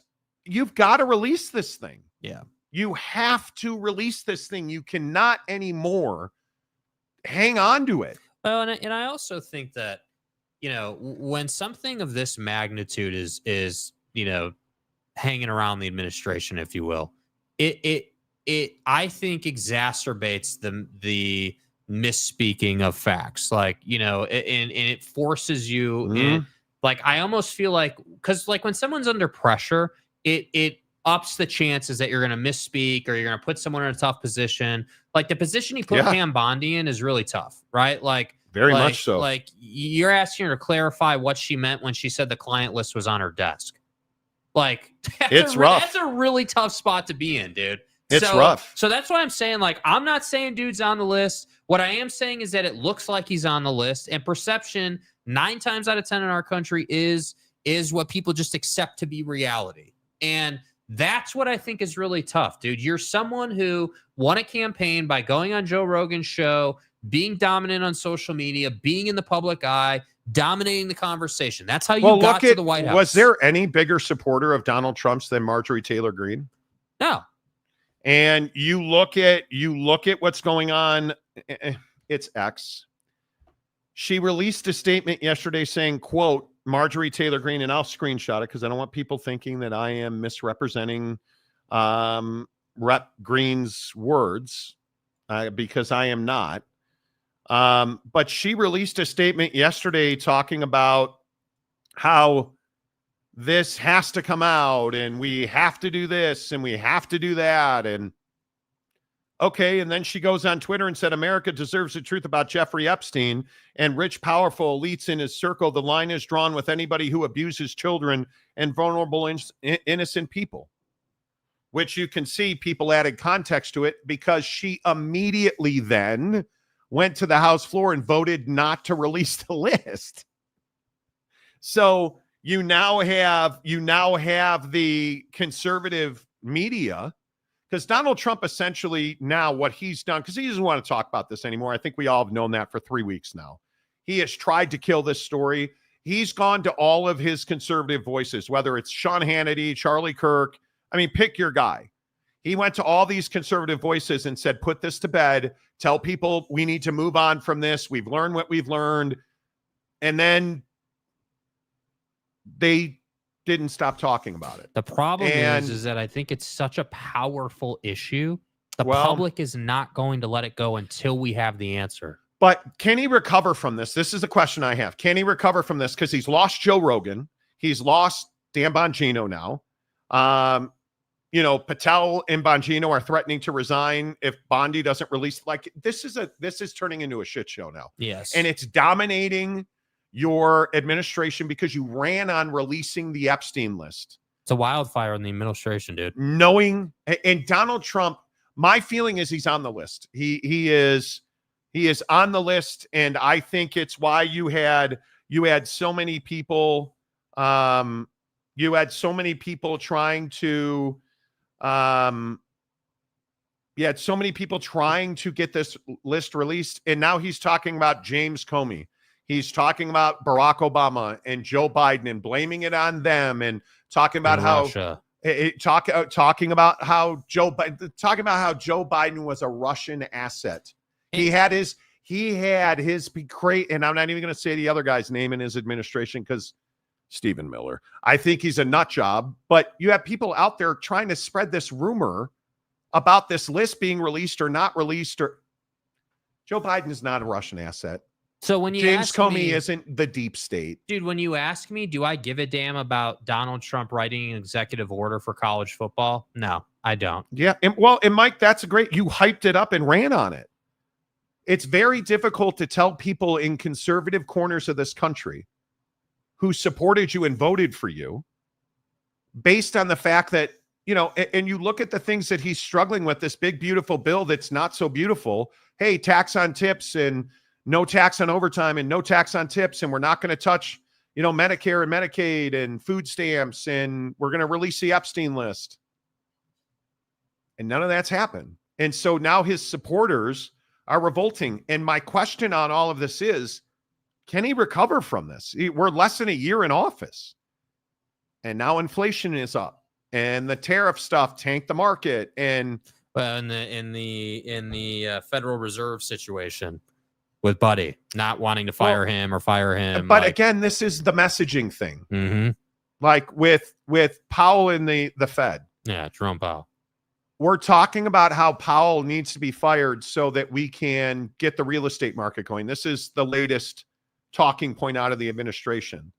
Well, we've got to lower rates. It's stalled the housing market. Okay, here's the problem with that.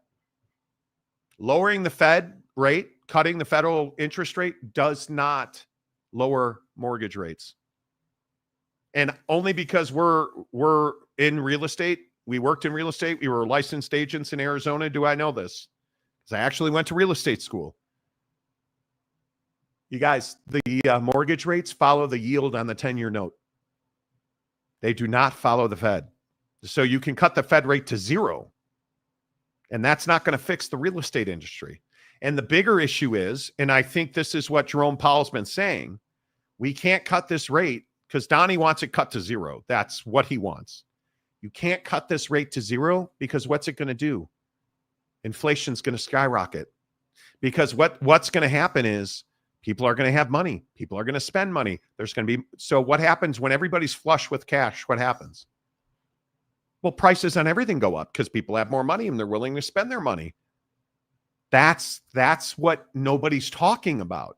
So cutting the Fed rate to zero is not what you want to see. And I think the other important point to understand is that the Federal Reserve is its own independent situation. Donald Trump cannot fire Jerome Powell just if he wants to. That's not how it works. And he'll tell you he can. And he drafted a note. Yeah, he can't. He drafted a letter to all of his Republican leadership asking them if they want him to, and do they think he has the power to fire Powell? And apparently they said no, because he now said today he's not going to fire Powell.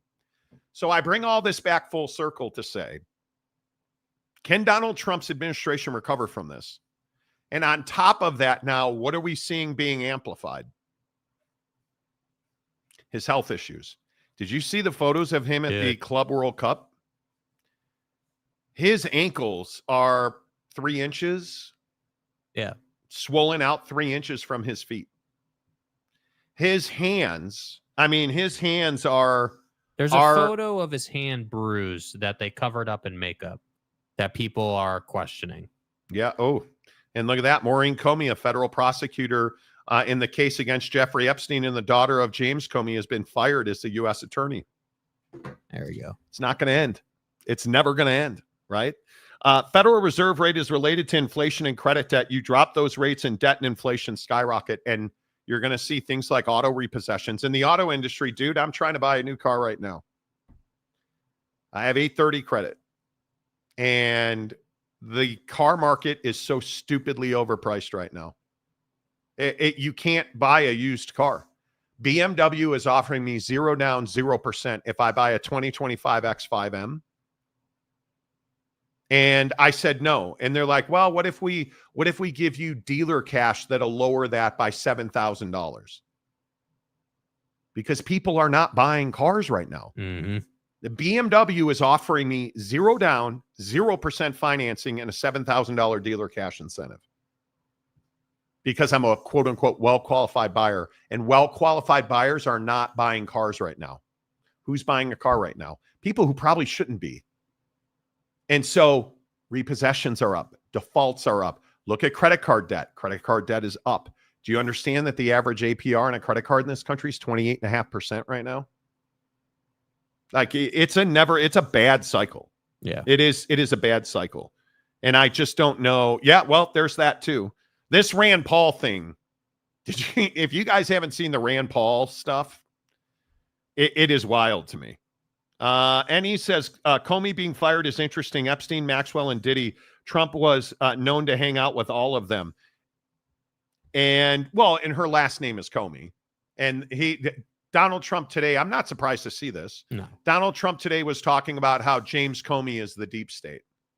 And that he was trying to pin the Epstein list. What Donald Trump's strategy, I think, from what I've read and heard of him, he's going to try and discredit the names on the list as put there by Comey, Obama, and Biden. And then they'll release the list after having discredited it. That's my guess, which is why firing the prosecutor in the case. Now, she did pretty well in that case, but I tend to agree it is. And I think that's the standard play, right? I mean, but what else are we hearing? That Ghislaine Maxwell is willing to tell all in front of Congress. Who controls whether she gets an invite or not? That invite ain't coming. Right now, what is Donald Trump willing to do? If she agrees not to testify, he'll pardon her. That's some of the rumor mill floating around. Can you imagine if Donald Trump pardons Ghislaine Maxwell, who was Jeffrey Epstein's lover and alleged facilitator? Can you imagine if he pardons Ghislaine Maxwell? He cannot do that. He cannot do that. In my opinion, in the public eye, that's an admission of guilt. You cannot do. Well, yeah. And you're in bed with the McMahons, who are not the cleanest people in the world, right? Like, well, Big Daddy Magic, from what I understand, you could have a problem here. He says, Victor is not on the damn list. I promise you that. That's not what I've heard. Damn. That's not what I've heard about Vicky. The commitment is unreal. The dude. commitment from you. I have to say, and you know what? Incredible, dude. All right, 2 videos. We got to get to the videos of the day before we get out of here. Look at you guys, over 20,000 people watching the show. Thank you for that. Presented by The Advocates at theadvocates.com. Let me hit it one more time. We're looking for $10 donations today. And I saw, and I don't know if he DM'd you, but shout out to our guy Calford, who donated. Dude, you're a stud. I really appreciate that. Like, you guys, the donations are amazing, and I really appreciate that you guys have answered the call. Thank you for that. We're raising money for homeless kids. We're partnered with the Advocates on the show every day. You guys know that. They're amazing. But they work in our communities.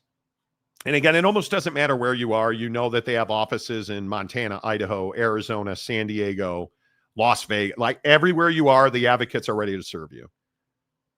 They're working with a group called The Road Home, which is one of the foremost homeless advocacy groups, who have hundreds and hundreds of homeless kids in their shelters right now.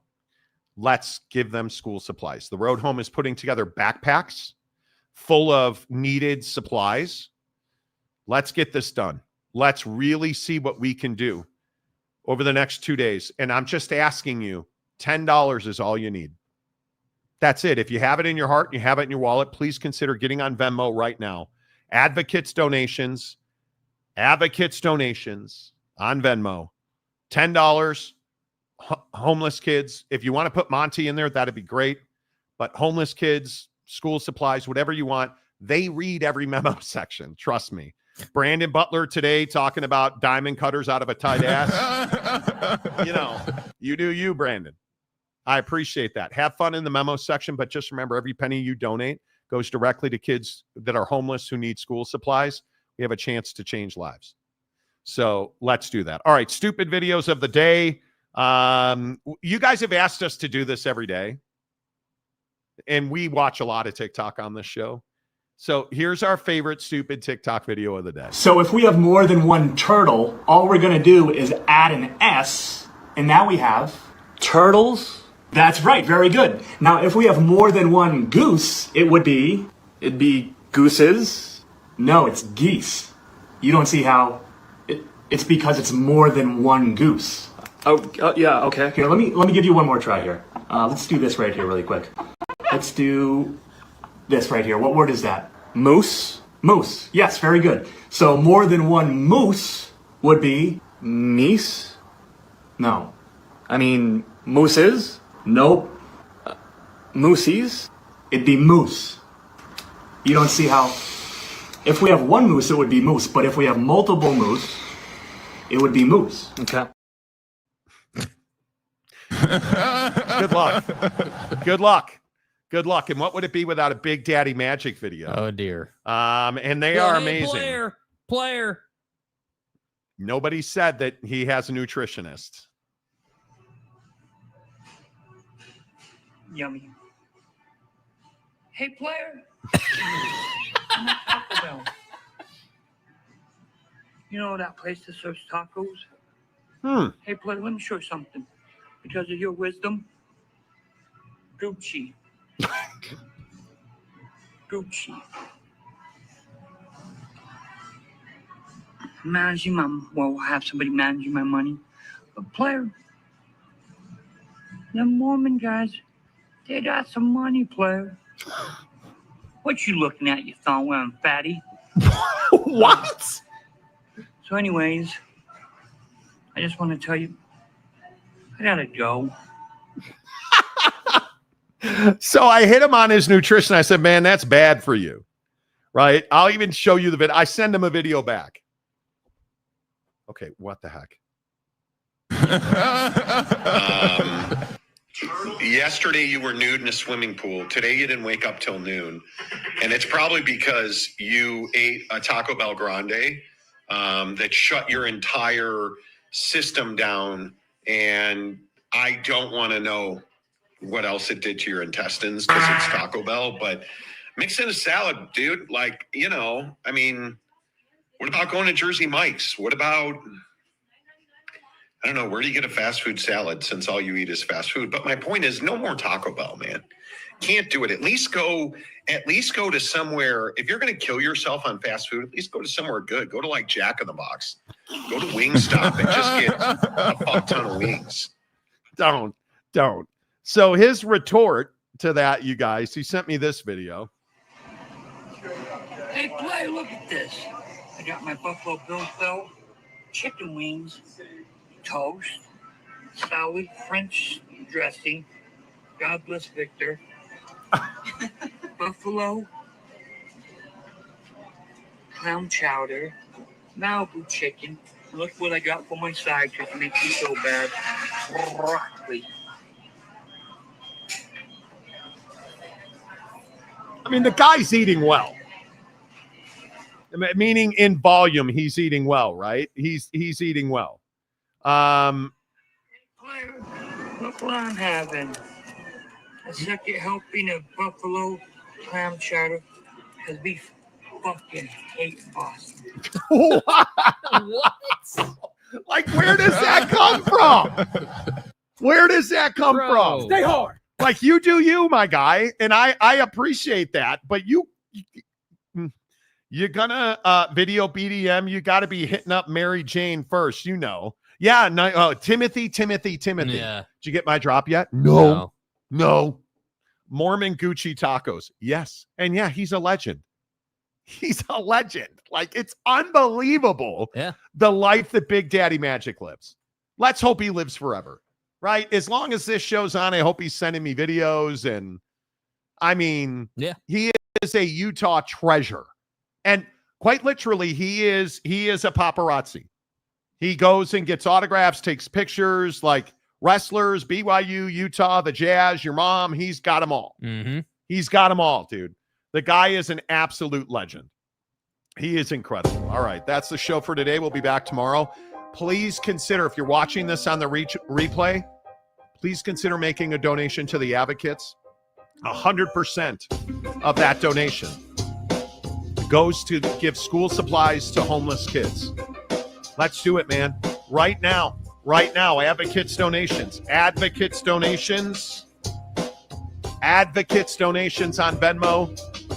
$5, $10. Everything helps. Until tomorrow. Say goodbye, Jake. Goodbye, Jake.